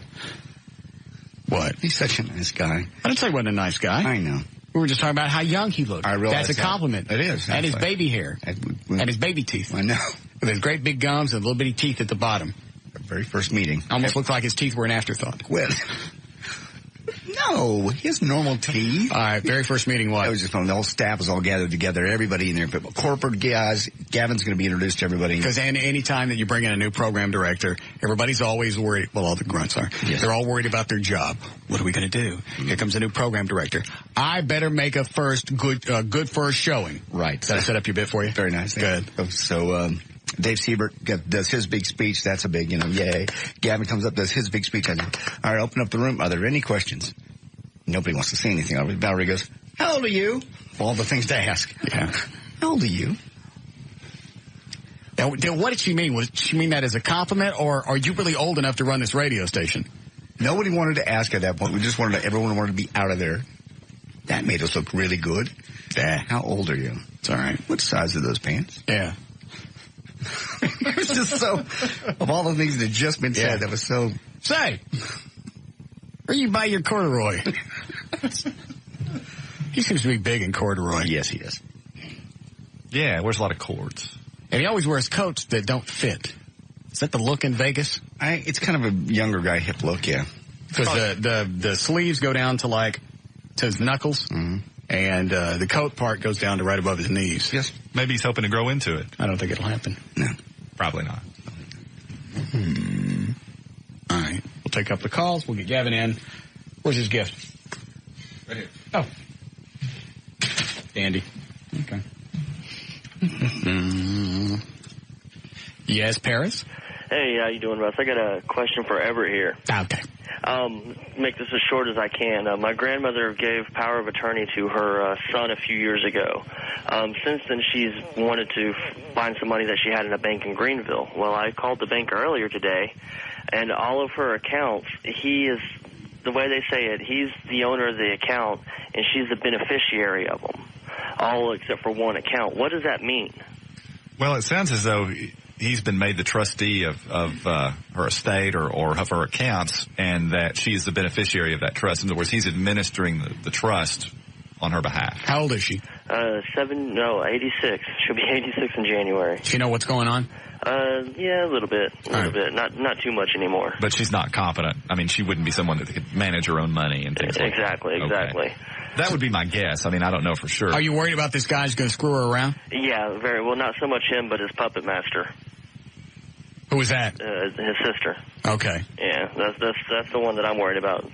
Real money motivation. Everett, is there a way to go back when you've given somebody power of attorney to go back and protect your assets? Well, usually it's by means of a court proceeding, especially if it's and again, I'm speculating as to what the situation here is. Speculate quicker. But presumably it's a situation in which she's not competent to administer her own estate. There's someone that's been appointed, perhaps by the court, as a trustee to administer her funds. So you'd have to go back to court to get a new trustee appointed. But if, in fact, that's the case, he has certain duties that are given rise to as a result of his being the trustee. He just can't come in, take all her money, and blow it on dope. Absolutely not. Okay. Well, see, my big concern is, she's got to call and beg for them to bring her groceries, and she shouldn't have to do that. That's her money.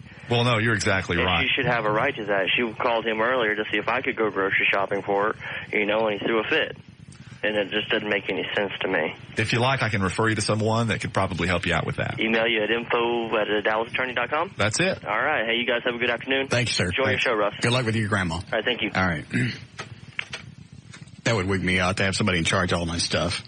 Oh, yeah. Nobody has anything of mine. Passwords, keys, nothing. When I die, you guys are going to have to figure out how to get in and get my stuff. We are. I don't trust anybody with anything. I don't think we can get in and get your stuff. Legally, what do you do there? Well, somebody will get my dog, right? Yeah, I'll get your dog. How do you, legally, if you don't have keys and we don't have access? And just go and kick my door open. Just get my dog. Okay.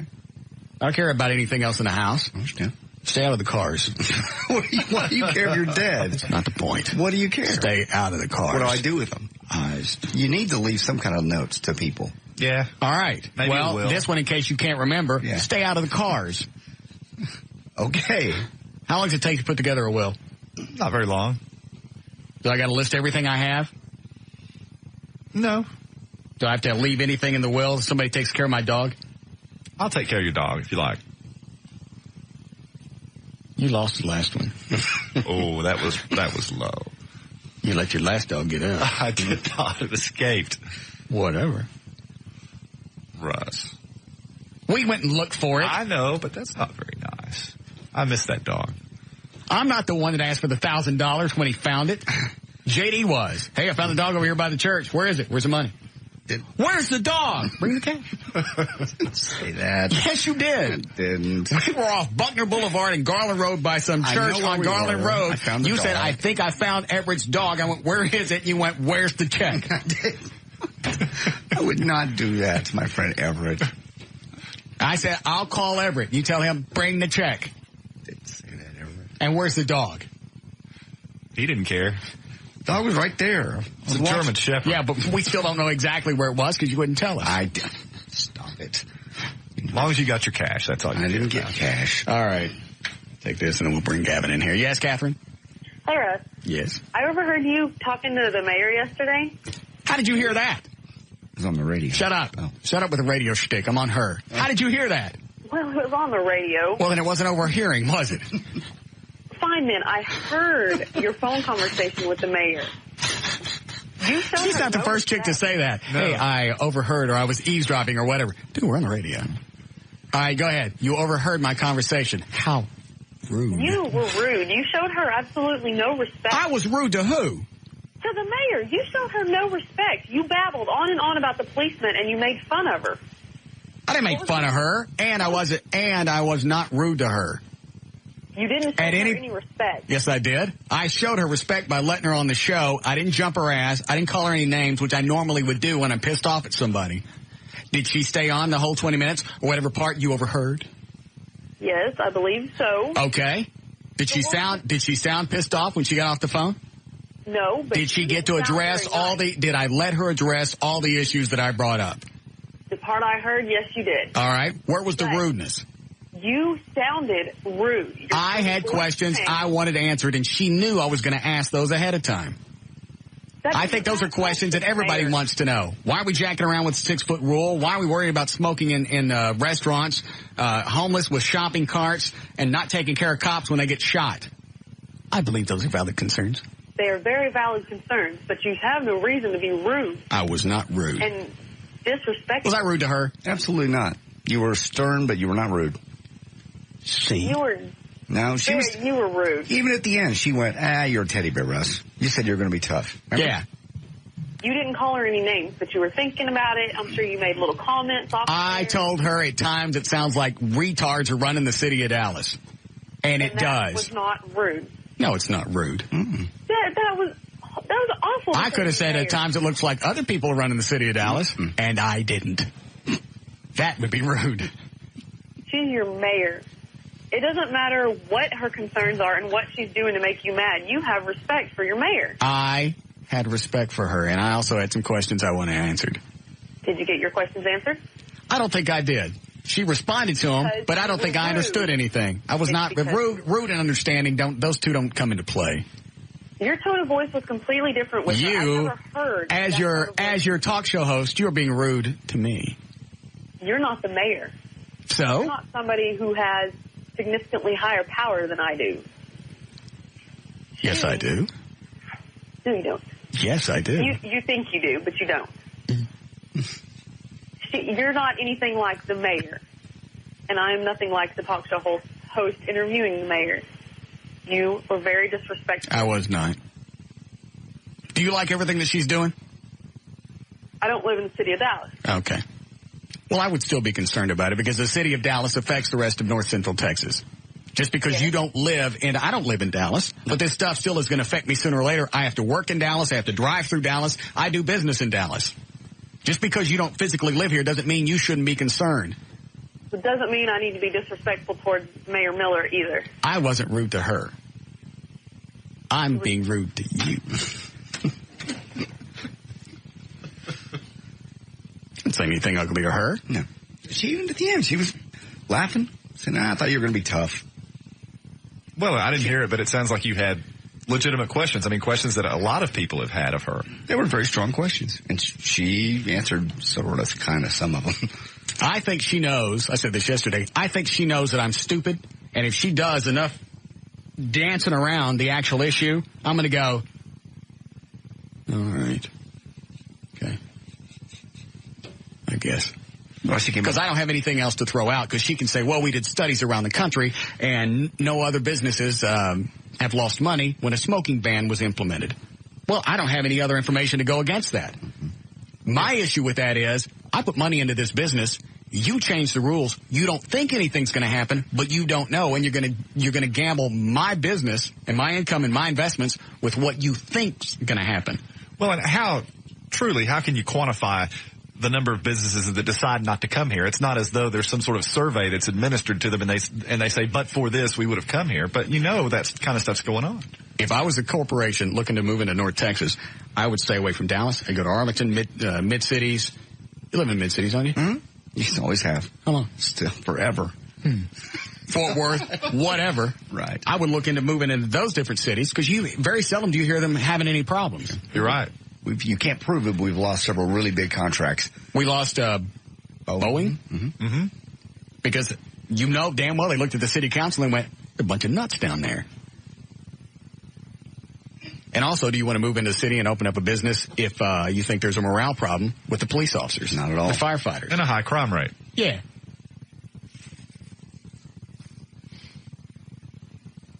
Like I said, the crime thing going on in Greenville, Lower Greenville, that's going to correct itself. It's going to go. It's a crime wave. Wave means it's not permanent. The cops are on it. Now they got another $18,000 for off-duty officers. It's going to be handled. But her going down there and having dinner on TV with her kids and her armed guard going, look, it's safe. Nobody's touching me. Surrounded by camera lights and TV people. Yeah. Well, it almost makes you're right. It is safe right now. Sure. We'd like to know that it's going to be safe Wednesday night through the weekend. And it probably will. But this little song and dance monkey act, that doesn't do anything for me. Well, it almost makes you angry because it's so insulting. It's simplifying a problem by going, all you have to see? Look. What were you nodding your head about, Dan? I feel like Everett's exactly right. When she first mentioned it yesterday, it is insulting for her to go down there and say, look, it is safe, but she is who she is. No other person's going to be able to have an armed escort when they go to Lower Greenville. Yeah, I mean, all it shows is that if you have an armed escort and camera crews and lots of people watching you, it's safe. Well, we probably could have figured that out by ourselves. Right. And these things are isolated, or there would be more stories in the news about stuff going on down there. Sure. Yeah. Oh, we got to get Gavin his stuff. Do we have time? I'll take this. Go fetch me the Gavin, if you would. Yes, Joe. Hey, this young lady called in and said that you were rude. I don't know who she's listening to, but Russ, you were not rude with her. You were probably the best I've seen you with a lot in the last 2 years, and you have been with a lot of people. You were excellent. You had a lot of good questions. She squared off with you. I give her credit for that, but you were not rude, period. That's very kind of you. What was wrong with my interviewing skills before 2 years ago?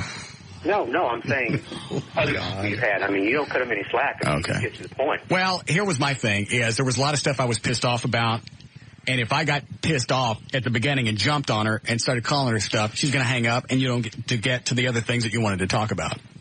Absolutely. That's very kind of you to call. Thank you, Russ, for your show. Talk. Happy birthday, Gavin. Thanks. What's with the face?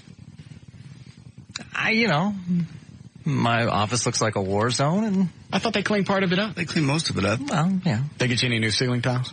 Not yet. Oh, okay. But they're working on it. Have you seen the video? Yeah. It's good, isn't it? Yeah, it really is. See? I don't know how many times I watched today and went, all right, I'm done. I got to get back to work. All right, I'll do it and I'd go back to the very end right before the third airbag goes off. I probably could have made $1,000 just charging myself $2 a pop today. Right. I like to refer to it as tough love so far. Yeah, nothing's happened. Mm-mm. It's kind of it's not really hazing. Hazing is an initiation, right? Yeah. This isn't really hazing. This is torture. Yes, this is torture. I'd like to think that there's a difference there.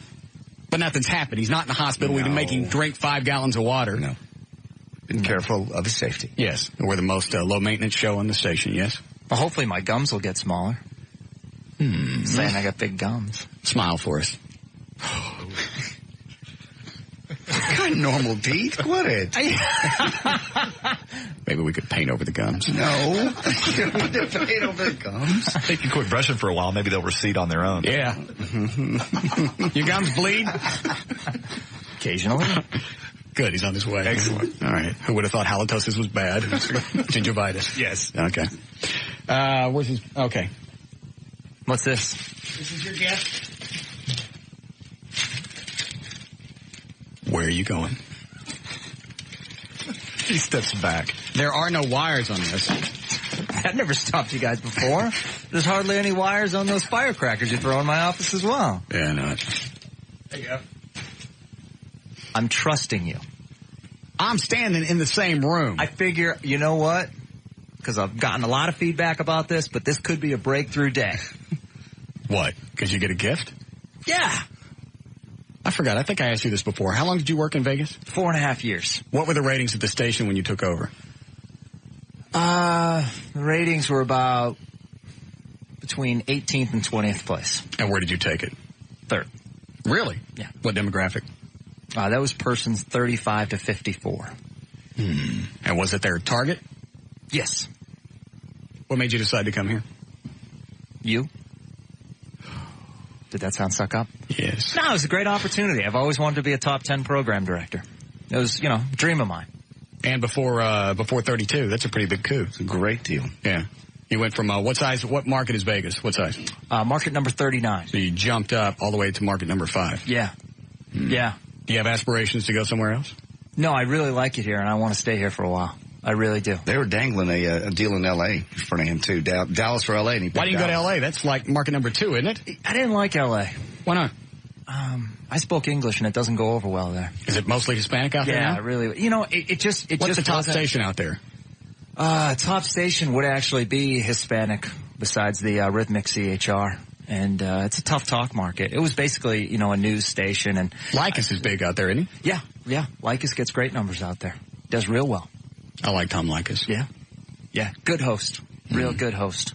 They get some good shows out there. It's just too crammed, affordable, and the salary they were dangling out there just didn't meet my needs. Smile again. Let's paint his gums. No, he's fine. Really. I'm not saying I'm GQ material, but... No. You don't like the outfits I wear? I love the outfits. Love the coats, the oversized... Is that the hip new thing? The oversized coats? G-Spot's hip.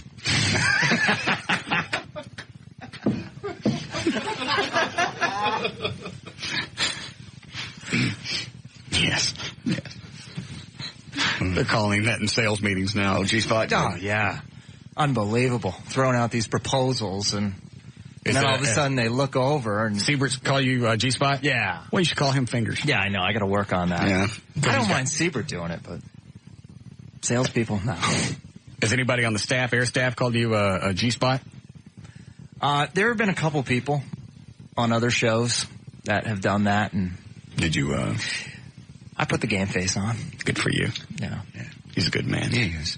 I feel as though that name was adopted on this program. We enjoy it. Smile for us again. Completely normal teeth. Leave the man alone. But every time he smiles, he looks like that orangutan from Every Which Way But Loose. No, he doesn't. Hold your arms up in the air like this. No. Smile. Told you. You're right. Did I just do that? Yeah. Wow. Well, open up your gift. We're in the same room. Everybody's standing here. You guys really wrapped it up well.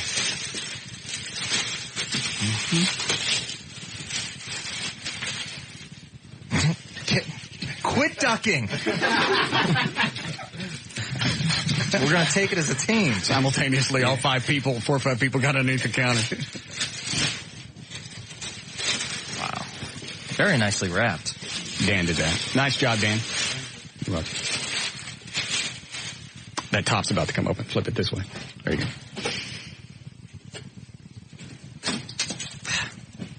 Almost needs scissors. Eddie, you got your knife? You want Eddie's knife? Yeah. No, he's got it. Wow. It's very expensive. Sure it's not rigged? No. Wow, that's very nice. What is that? It's Chateau Latour. Yes. It's a $100 bottle of wine. You tell him the price. So he knows that it's expensive. You never paid me back for the half of the professor, by the way. I'll pay for all of this one then we'll be even. Okay. You are so petty. I'm not petty. You're ruining his birthday gift while the thing. Look, he's happy. He's happy. See the gums? Yeah, I see the gums. That's very nice. Thank you. Very nice bottle of red. Wow. And your cake is out in the... You gave me a cake? Yeah. Wow, I was in a meeting. Go ahead. Head on out there. Take your wine. I would love to taste some of that. Thank you very much. Yeah. Spoke so highly of it. What? Yeah. He said it was the best he's ever had. The professor? Yeah, the one, yeah. Why would I be able to taste the difference? Is it worth $100? people that like red wine, I don't know. Again, I've never tasted it. If you like red wine, are you a big red wine person? Yeah, I do. Would you be able to tell the difference between expensive and cheap? Yeah. Yeah, I think so. And I really appreciate that. That's very nice. I feel like we've turned the corner. We're buds. Get out of here. Going to eat some cake. Yeah, I'm going to get myself one of those for Christmas.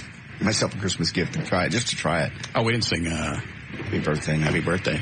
We do it. Where should we do it? Birthday, anywhere. Just open the door right there. All right.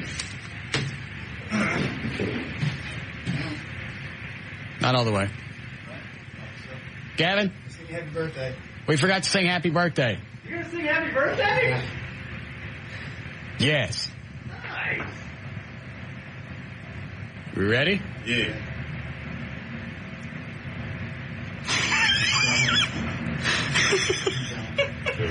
Thumbs up! Thumbs up! Blow it!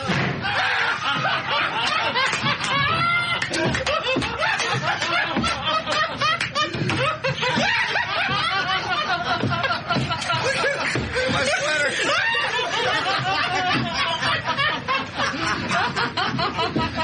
Look at all the way to here!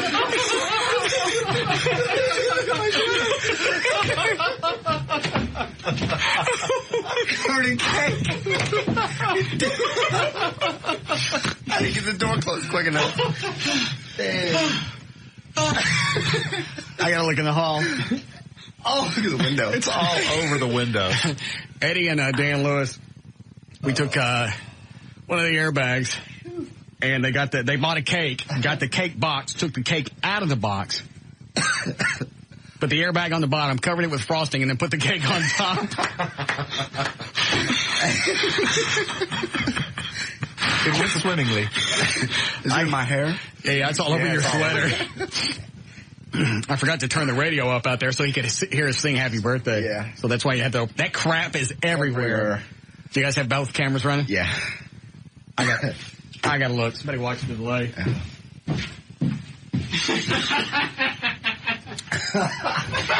Oh no! I gotta look. Look too. You guys gotta go look. Eddie, my God. Eddie, go look. God! Look at that wall. All over the ceiling. I had my camera set up 30 feet away. It's on that wall. I'll probably hit the camera. That's gonna be forever clean. What, Eddie? Falling off the ceiling.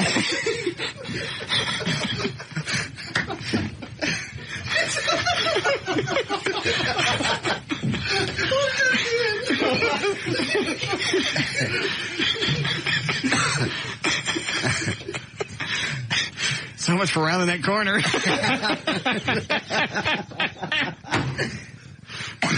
Did it get you at all? Turn around. But check out my back. Let me see. Yes. I didn't get too much on it. I think I got more on it than he did because he was running away. How did we miss him? You started laughing. Yeah. He went, oh no. Something's up. But it's hardly on his sweater. It's more on you, John. He was hauling button. I was just standing right there by the door trying to get it closed. Unbelievable. I can't wait to see the video. Oh man, that's going to be fantastic. Yeah, screw that. I think this one's better than the 3 airbags in the office. Yeah, it's pretty good. Got $3 written all over it. Yeah. I just really hope and pray that I'm the only G-spot you get for the rest of your life. Yeah. By the way, give us that bottle of wine back. Yeah. This is Russ Martin. What line? I'm making a complete disaster mess. Back. The Russ Martin Show. Okay. The alternative talk. It's not like it's shrapnel. See where it is, though? 105.3. Yeah. We almost need like one of those professional cleaning crews that come in. Like hazmat? Yeah, dead bodies, because it's everywhere. There's a billboard on 35, I think going up north. Some type of, they clean up after dead bodies. Yeah. Or whatever. I've seen that billboard that you're talking about. That'd be perfect, because man, it's like somebody smeared cake all over every It's going to take us a couple hours to clean that up.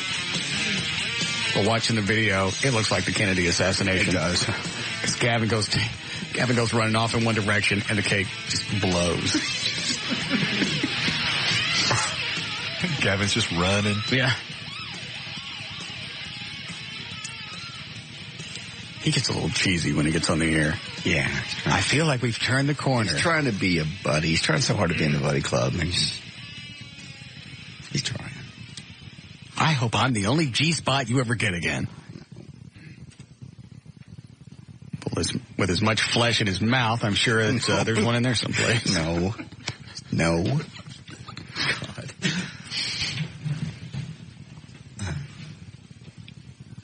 Want to hurry up and get the video up on the website. Okay. Yeah, from two angles, right? Yeah. Because Dan was videotaping the whole time that Gavin was in the studio. Right. So then Dan just followed him out in the hall with the cake. How could he not know that we don't have, why would we put the cake in the hall? Well, we normally serve food out in that area. We don't bring it in here, rarely. And we were on the air. I mean, as we're doing all of this, I'm going, there's no way he's buying any of this. I think he thought the gift was going to be the thing that popped. Yeah. Well, that was the idea of having the gift. So not only the listeners would go along with it and go, well, it's going to be anything, it's going to be in this. Oh, he has a cake too. There's no way I would have gone out in the hall with that cake. Oh, you have cake. It's in the hall? On the other side of the wall. Okay. He wants so hard to believe and trust you. He does. He just does. We give him a bottle of wine. That's what he said. I think we've rounded a corner here. I thought, That's just too cheesy. It's just him. That's how he talks. It's not a bit. No. Love him, but. All right. We do for news. If you like. I don't remember when we did it. I don't either. Eddie's not in here to load the news stuff. Do you have a sponsor? I do. Why don't you use the intercom and call Eddie in here? We'll wait.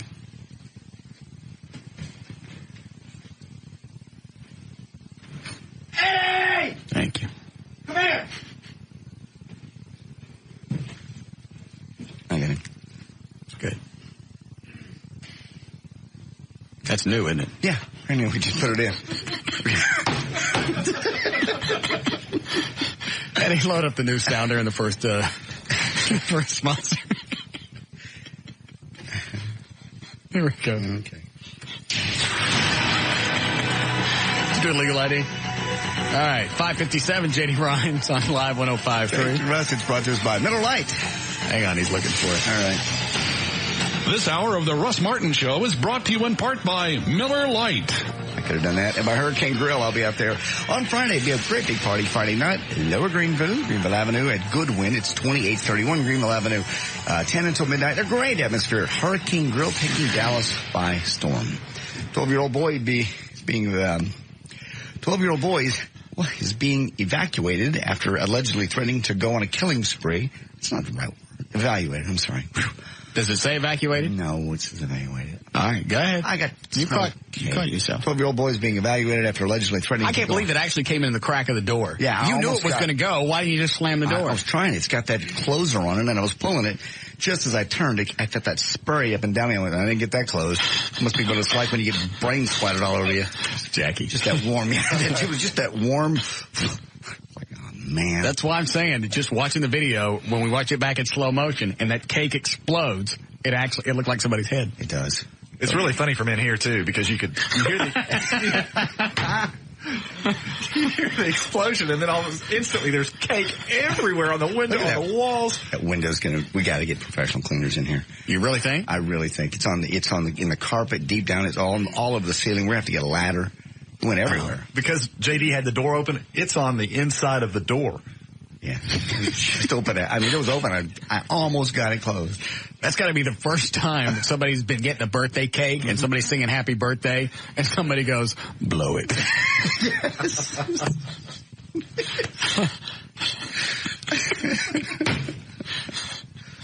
He's lucky we didn't put candles on it. Oh, my God. We thought about it. It would have blown out. Yeah, the force from the airbag would have blown them out. Easily. Eddie's pulling the audio. I want to hear it again. Okay. Go ahead. Video's classic. 12-year-old boy Evaluated after allegedly threatening to go on a killing spree to school on Tuesday, Pittsburgh police alerted Monday night to a posting on a website of all things, horror.com. The posting by Freddie Fan reads, I really am. I'm going to kill my teacher tomorrow and a lot of other people in my school. I'll probably kill a lot of people. The original... Well, doesn't sound like they've rounded the corner. No, they haven't. The original posting had a number of responses on it. Freddie Fan responded to them saying, guys, I'm not kidding around. I'm serious. If they blame it on the horror movies, I'll tell them that horror movies had nothing to do with this. Cops saw this, contacted the internet service provider, and were able to locate the boy before anything happened. He's being watched now. The strain of the holidays can become too much even for family dogs. And when they get the Christmas blues, they might bite back. That's according to Kent Robertson, manager of the animal services for the city of Dallas. Pet bites go up by about 10% during the holiday seasons as dogs overwhelmed by the flood of visitors and new activity around the house may mark the holidays by biting. He said children under the age of 15 were the most common victims of the bites. Robertson recommended keeping dogs away from the fray when a house gets full of people. That's what I'm going to do Sunday. I'm going to put Abby upstairs because nobody understands leave the dog alone. No, they don't. She didn't like people to begin with. So I'm going to stick her upstairs and put the TV on or whatever. Okay. Which room's fine enough to go in there? It'll be the one with the door closed. Well, you leave all your doors closed upstairs. No, I don't. Okay. By the way, are you coming Sunday? Yeah, I'm coming Sunday. I canceled my appearance for you. Did you get the email this morning? It's too late. They've already given it to somebody else. That's okay. I'll come to your party. All right. I'm not being ugly. I thought I was being kind in the email. Well, don't cancel your appearance because of my stupid Christmas party. No, well, buddy, I'd rather come to your party. Money's money, but buddies. Okay, I feel like Gavin all of a sudden. 2 days after finally finding their missing German Shepherd, a couple in Portland, Oregon, filed a lawsuit against their pet sitter who lost the dog in the first place. They want $160,000. By the way, the dog has been recovered. I'll repeat that, so they didn't lose the dog. So? $160,000, $20,000. It's ridiculous. You lose my dog, you're going to pay me something. I'm not paying you $160,000, especially when you get your dog back. I got stomach acid. How long was the dog gone? It says here 67 and a half days. Bargain. $20,000 recovered the cost of the search. The dog, Fremont, was missing. Why'd it take $20,000 to recover the dog? Because Doug Baker hired a white witch, 4 psychics, and a professional animal tracker. It's a white witch. I have no idea. Like Wicca? Oh. Are they all white? No, it's white magic as opposed to black magic. Right. Oh, okay. I got it. Okay. $30,000 to cover Doug's lost wages while he took time off for the search. $10,000 for, quote, the temporary loss of the special value of Fremont based on his qualities, characteristics, and pedigree.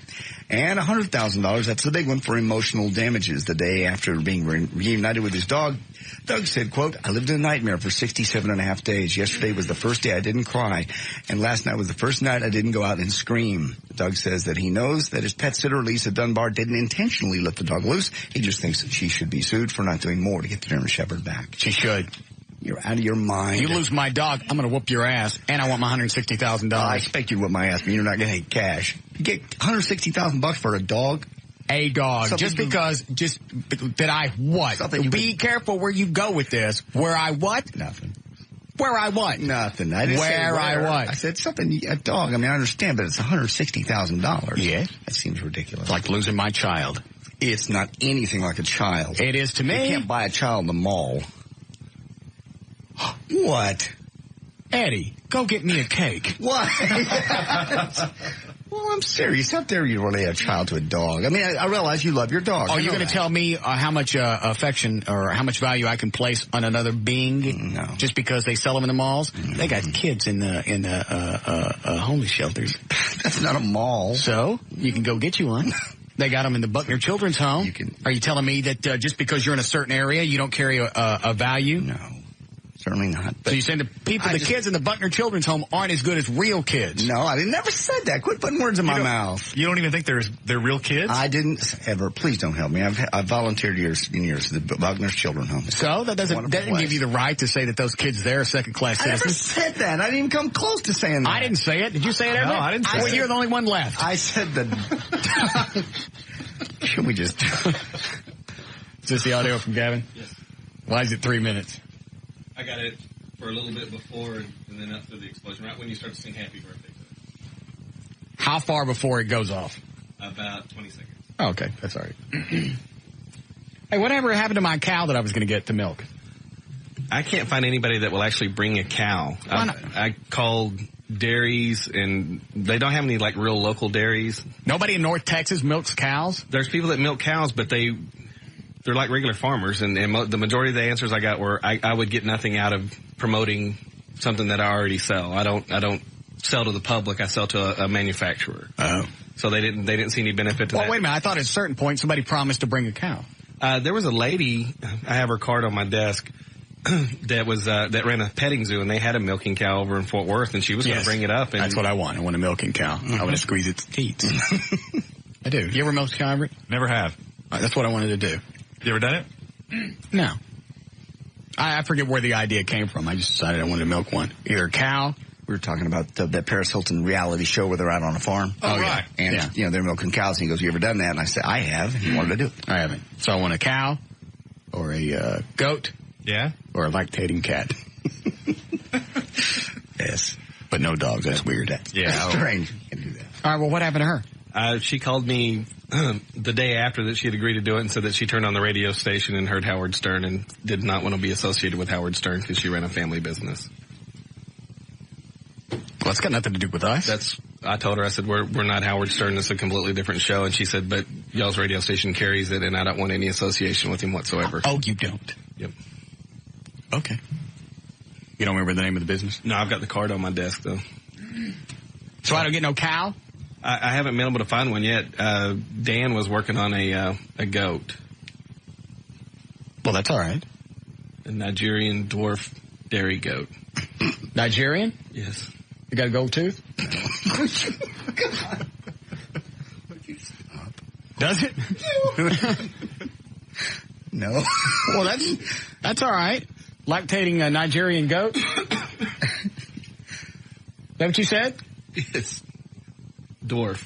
Dwarf. Oh, no. A Nigerian dwarf goat? Yes. Put a gold tooth on it. See what I can do. Is that coming up? Yes, it's supposed to be here tomorrow. Okay. Is it ready to milk? It's with kid, so yes. Okay. So it's pregnant? Yeah. No, actually, I think it just had one, so it's lactating. All right, so it's good and milky. Yes. Do you milk goats the same way as cows? No, you don't. A goat, you actually milk from behind. Their bag actually kind of hangs out from behind. If you try to do it from the front, they're going to kick you. No, I got to date a chick like that. Yeah. Will they kick you from behind?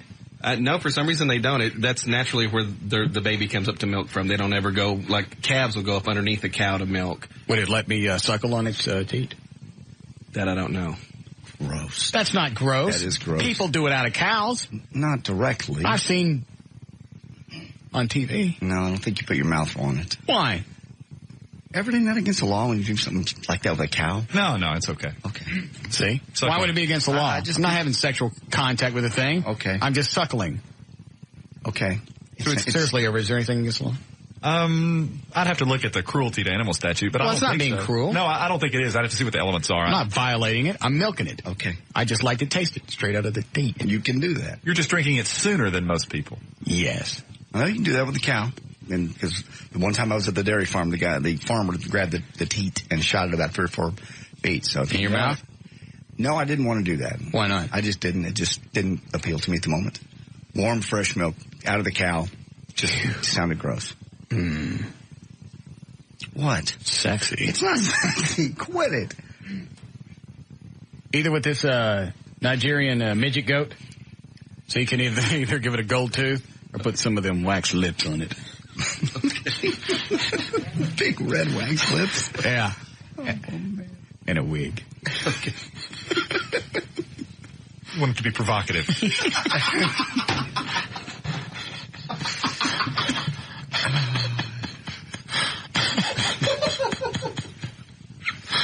God.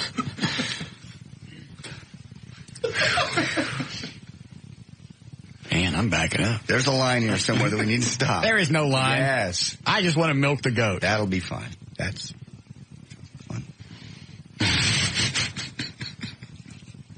Go ahead. Oh, I didn't listen to the audio. Okay. Hold on.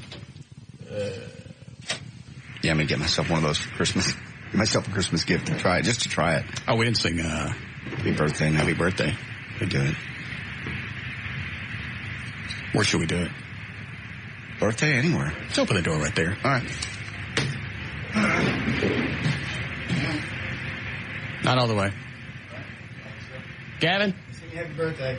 We forgot to sing Happy Birthday. You're going to sing happy birthday? He is such a dweeb. I know he is. He's happy to be your buddy. He really goes over the top with it. He just wants to be part of this so bad.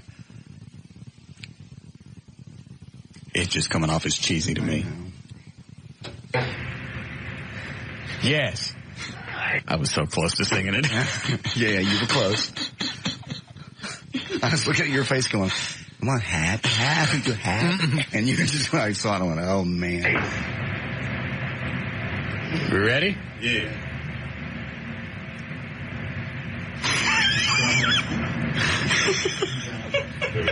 Something's off! Blow it!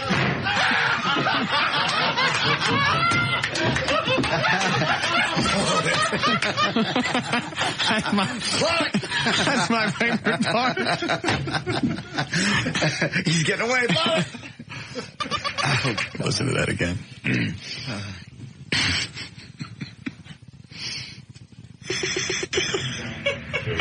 Something's off! Blow it!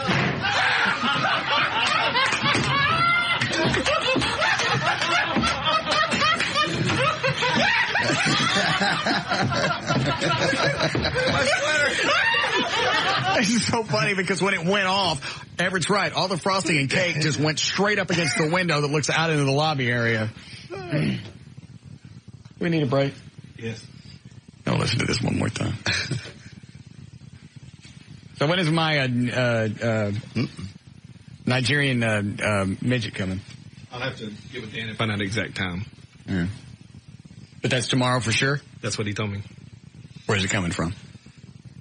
Once again, he'd have to. It was a lady that he just called, and she said, okay, that she raised him. Hold on. Dan!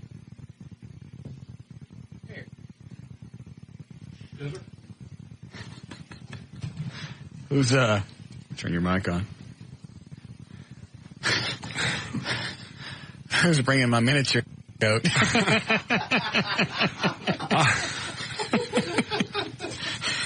I've got her name written down in the office. It's a farm in Caddo Mills. Okay.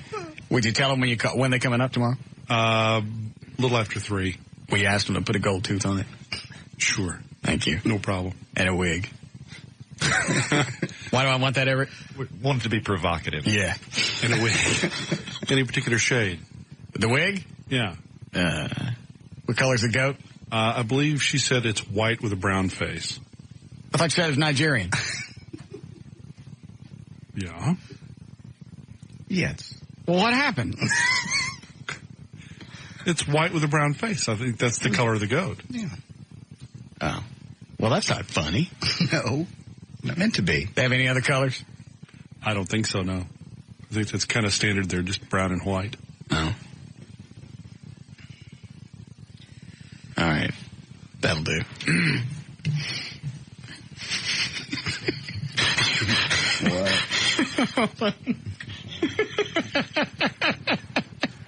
What is it, Isaac?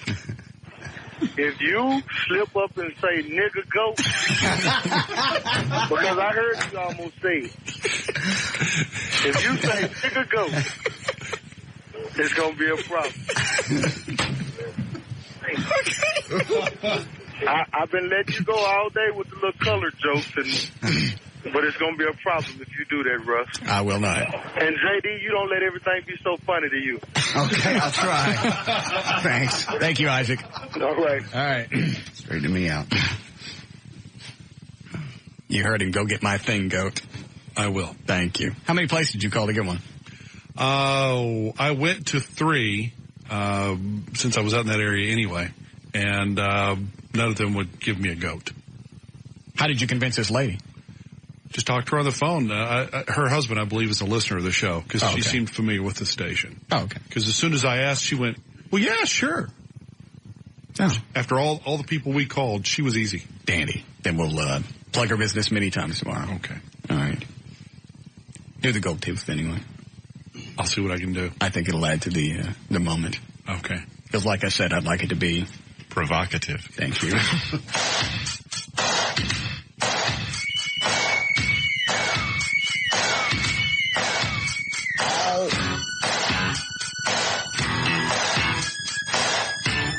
This is Russ Martin.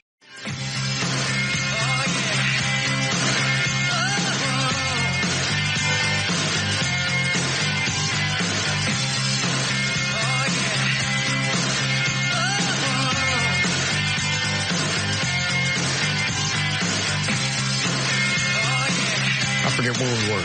Did we just finish news? Yes. Is Gail already gone? Oh, she is. All right. All right, I'll pay to have somebody come and clean the hall. Because I don't want to sit up here all night cleaning the cake out of everything. Everything. Dan Lewis has been out there for 45 minutes cleaning. He ain't even close. It's like he's practicing for later. Effort. There's kind of a natural stroke to it. Yes. Maybe he's thinking of it as his next acting part. No. What's my motivation? All right. What are we doing here, Eddie? What are we playing? TV Jeopardy. TV themes, game show themes. Good. Everybody's got a better shot at that one. Okay. Sounds good. About to do something else, too. I can't think of what it was. Okay. All right, tell Dan, yeah, he ain't gonna be around much longer. Tell Dan Lewis he can come in and play.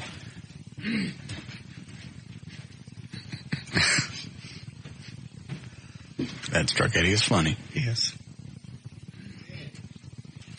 All right, do we have stuff to give away? Yeah, let me grab it. Well, then here we go.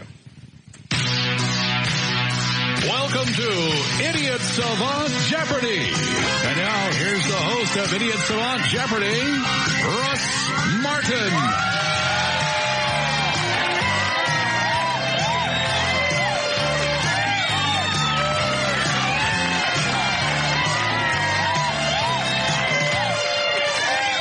Oh, I got a question, Dan. Yes, sir. Do you guys tell your kids about Santa Claus?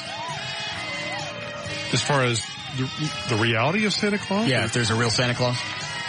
My son is a little bit too young for the concept. He's just getting a hold of the whole Christmas thing. All right. Are you going to tell him there's a Santa Claus when he's... Sure, why not? Let him have fun with it. Well, you won't tell him there's Jesus. No, he can make that choice on his own when he's old enough. That was a bad edit on that. So you'll tell him there's a Santa Claus, but you won't tell him there's a Jesus. That is a choice that he'll make when he gets old enough. Why can't he make a choice later, decide if there's a Santa Claus? Well, this is... Because you consider both of them to be fictitious. Sure. So why you pick one over the other to tell him that one's real? Santa's more fun. You put up a Christmas tree? Yes. What do you call it? Christmas tree. Okay. I was just curious how you guys do it. Well, people ask me all the time, how can you celebrate Christmas if you don't believe it? Because Christ is in Christmas. I don't care. Christmas is just a gift-giving holiday as far as I'm concerned. Now, your wife believes in God, though. Yeah, I guess. Well, she takes the kids to church, doesn't she? She used to. She stopped? Yeah. How come? Kid doesn't want to go. The older one? Uh-huh. She's not interested. How come? Did you get to her? No, I didn't proselytize or anything to her. I let her make her own decisions. Well, you know that's illegal. What? Proselytizing. What is it? Are you being cute? No. What is proselytizing? Tell Dan. I didn't try to prophesy. I didn't try to preach to her. I let her make her own decision. Well, never mind. Were you being cute? No. Well, then tell me what it means. It doesn't mean anything. The moment's passed. Well, tell me now. There's nothing to tell. What was illegal that he just said? Nothing. You're ruining the moment. There is no moment. Carry on with your fabulous show. What was illegal? Nothing. Say it. There's nothing illegal. Eddie, get me a cake. There's plenty in the hall. Still. Hold on a Yes, Rachel? Hey, not only is this guy confused, he's confusing. Why did he make you his godfather, his son's godfather, if he's like so, I don't know, undecided on everything? Is that a religious act? I'm not undecided on anything. Okay. Can you make somebody a godfather and not have religion wrapped into it? Sure. Because I thought they did that at the christening. Well, I think all it essentially means is that if something happens to Dan, that you would take care of his children. Or the child for whom you were a godfather. I had a godmother. I was never christened. At what point did you stop believing in Jesus? Probably about 15 or 16. What happened? What happened? Yeah. The more I read, the less I believed.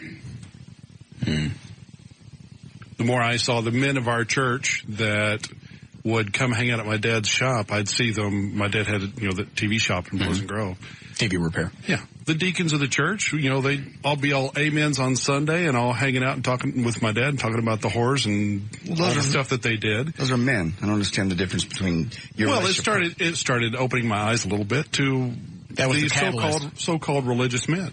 Well, that's religious men. That's not men God. of the church that were lying every day. What he's saying was that was the catalyst. Okay. That made him look into it. Okay. He didn't say that was the big deciding moment. Those guys did that. That made him start to question things. Do you don't believe there was ever a man named Jesus that walked the earth, or you just don't believe he was the Son of God?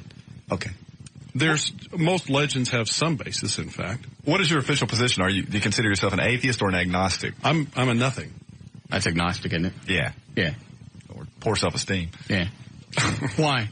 Well, when you say you're a nothing, that evidence is as far as my belief system, I don't believe in anything. Okay. I'm just curious. I mean, you don't strive for an explanation as to what created that which is? No. You don't wonder about it? Why don't you ask him again? He's already said no. Leave the guy alone. I just had a question. Do you tell your kids about Santa Claus if you don't tell them about Jesus? That was just something I was curious about.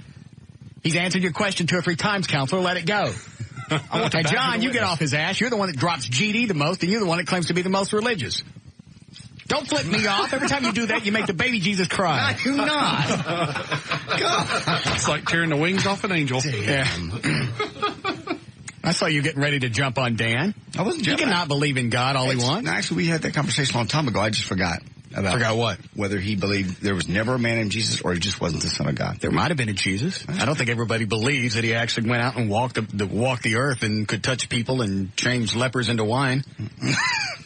Whatever. He healed the lepers and changed water into wine. Water into wine, yeah. I think the leopard thing's funnier. All right. Just curious. What are we playing? I'm sorry. I was out in the hall cleaning up icing. And you're doing a dandy job. I'm trying. There's a lot. Okay. TV Jeopardy. Okay. Oh, okay. All right. Hold on a second. Yes, Heather. I thought you guys got rid of Dan Lewis. He got back in. He did? How? I don't know. Well, send him back in the hall, clean up the cake, and not get on air. Oh, leave me alone. I'm not leaving. I'm not trying to bother you. I'm trying to bother him. So you're bothering my show, and you're starting to be a downer. Well, sorry about that. I thought you guys just got rid of Dan Lewis. He came back. Darn it. Okay. It's one of those recurring things. Maybe he'll go back into remission. So now I'm a cancer. I was thinking more like a herp. A pustule. Okay. Yes. All right. That's what I miss about Dan. Words like pustule. I never use that. Thank you, Dan. Eddie's about to pop. Did you already run the game show open? Okay. All right. Dan's got everybody lined up on the phone. Dan O'Malley, tell him what they're playing for. They'll be playing for a month free at Larry North Fitness. Also his book, Living Lean. 12 months from bronze level web hosting from VertBiz.com. A 4-pack of passes to see the new movie Stuck on You with Matt Damon and Greg Kinnear, and a free hour of shooting at DFW Gun Range, up to and including their machine gun. What kind of machine gun? I'm not sure. I believe they have several, and somebody had told me at one point they have it's called an MP3s, what you always see in the cop shows, the little bitty machine guns that the SWAT team carries in. Yeah. I think they have an M16 as well, which is the military. Will they let us blow up stuff over there? Actually, they're pretty open to anything. The guy that runs the place now actually really loves the show. Okay. Would there be a reason why he wouldn't like the show? No. I mean, that's what I said. Well, Goldberg used to run it. He didn't run it anymore? No, he doesn't have anything to do with it anymore. Oh. Okay, fine. You can always call and ask. Yeah, we got stuff to it. I haven't been able to shoot my shotgun, the pump shotgun, yet. I like to shoot that. Will they let you shoot those there? I believe so. Okay. On an indoor range, it should be okay. Okay, dandy. All right, Dan, check your buzzer. JD. Everett. There's mine. All right. Let the first one go.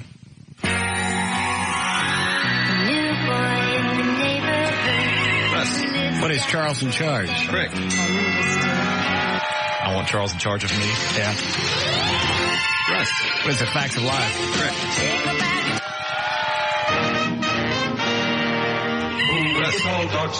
What is Maverick?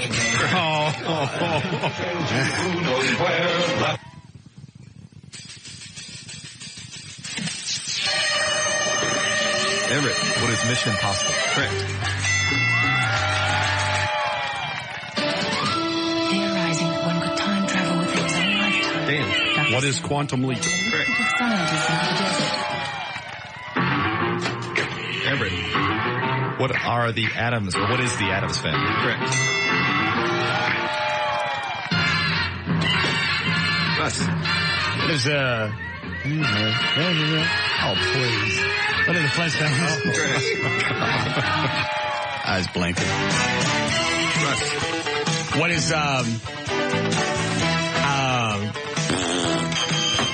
Dan. What is Magnum PI? Correct. Everett. What is the Odd Couple? Correct.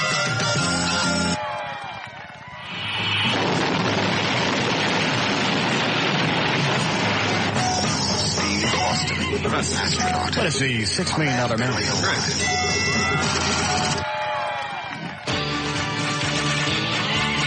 Russ. What is Bonanza? Correct.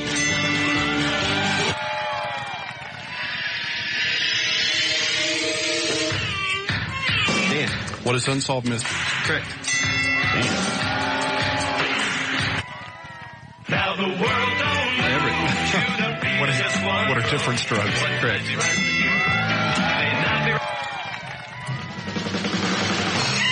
Russ. What is Hawaii 5-0? Correct.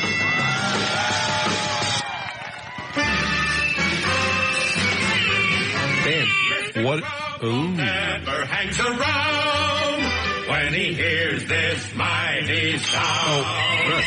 What is Mighty Mouse? Correct. Come to save the day. Russ. What is the Partridge Family? Correct. Russ. What is Sanford and Son? Correct. Russ. What is Chips? Correct.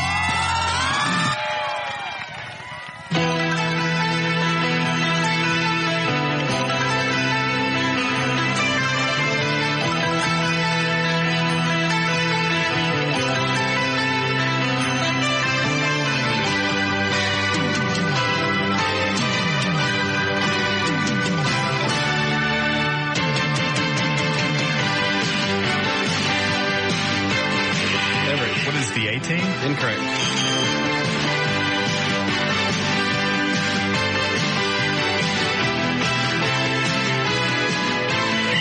Russ.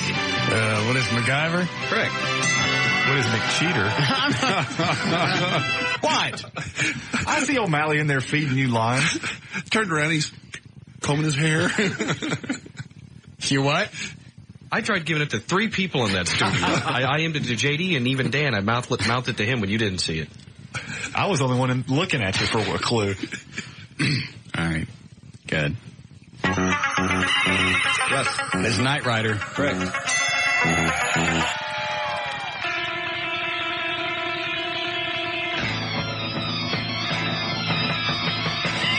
Russ. What is the Green Hornet? Correct. Somebody told me Black Beauty's either the Black Beauty or a Black Beauty replica. Isn't that what they drove? Yeah. Is on eBay. Really? Yeah. It's actually a variation on Flight of the Bumblebee. That's the actual original song. You're out of room for cars. I didn't say I was getting it. Somebody just sent me the thing. Okay. That's how it starts, though. Mm-hmm. What? Well, when Somebody sends you something. You start dwelling on it. The only reason I bought the Mach 5 was I thought I was never going to be able to get a Batmobile. I got the Mach 5, then I found out they were building Batmobile kits, and now that I knew somebody could build a Mach 5, figured he could build a Batmobile. Yeah, but did the Green Hornet's car, didn't Black Beauty make an appearance on Batman at one point? Yeah. Wouldn't that be a reason to get it? No, I'm not that freaky about it. So why do you have 2 Batmobiles? We've covered this. Well, you said you had, so you got the Mach 5 because you didn't think you'd ever get a Batmobile, and then you got a Batmobile, and then you got another Batmobile. Well, and now I have, first of all, I can send one out to appearances. I don't have to go, and I'm not as anal about it going out. Plus, if something happens to one of them, it's going back to California for 6 months. So you have a spare. Yeah. And I'm having stuff done to both cars alternately. Like the Halon system's been being put in the number 1 car now. Right. Just stuff back and forth. I'm sorry, Dan's making me laugh. What are you laughing at, Dan? Nothing, just the Halon system being put in the number 1 car. Yeah, what about it? Just that quote, that's all. It's not something everybody says that you hear every day. Yeah, you're right. Oh, I just thought of something. I was waiting for that. I knew that was coming. Ride a horse at Six Flags for 6 months and give me grief about a car. All right. Ready, Eddie? Yes. Go ahead. Show me that smile. Ooh, show me that smile. Don't waste another day on you crying. What is Who's the Boss? Incorrect. Who's saying it?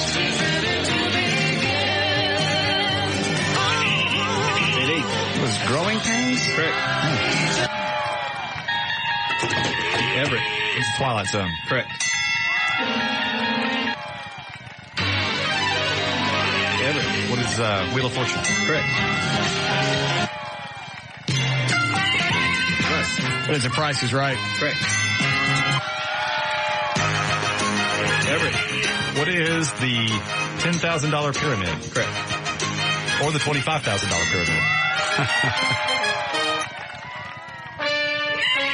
Russ. What is the Newlywed Game? Correct. Let this play for a second. I like the horns.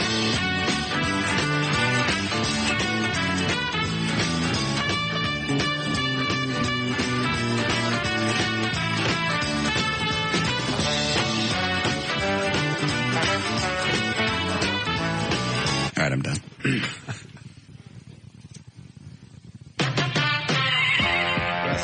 What is, here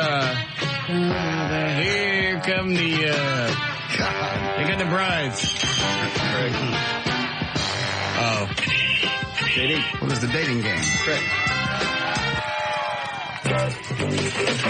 Everett. What is Match Game? Correct. And this is the last one.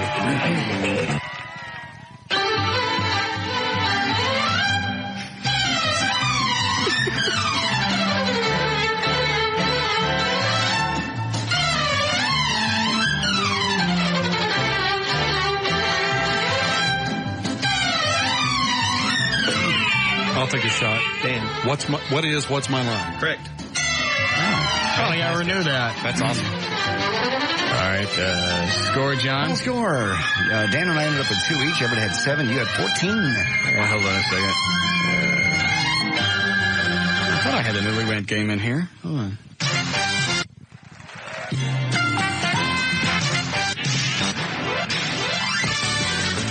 Wait.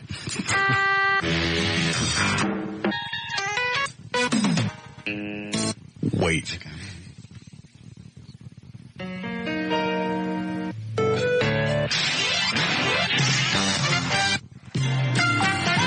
I said wait. I'm not doing anything. I'm just... I know I got it down here someplace.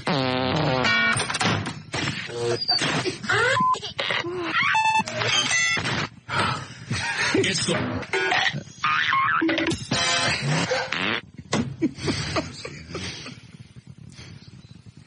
Wait. Okay. I like it. Melta. I know it's in here. Okay.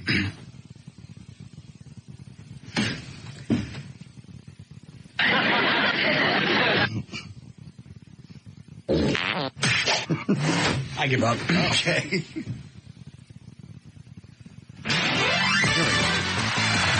Whoever you were playing for, Russ. I was playing for Mike. Mike will get a month at Larry North's Fitness e-book, Living Lean by Larry North. Also 12 months bronze level web hosting service from birdbiz.com.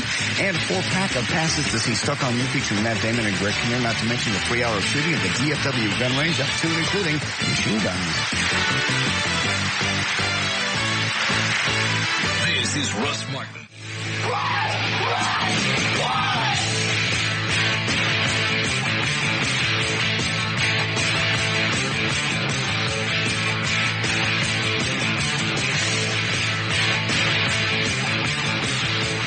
Which one would be easier to teach me the riffs to, Heat Seeker or this one? Probably this one. I'd have to listen to Heat Seeker again to be sure. I think if you handle either one, we work on it. Oh, this one wasn't really a hit. This was, reload that, Eddie. Dirty Eyes. Right. And then later they reworked it and turned it into, Whole Lot of Rosie. Right. We're back to the Russ Martin Show on the Alternative Talk Station, Live 105.3.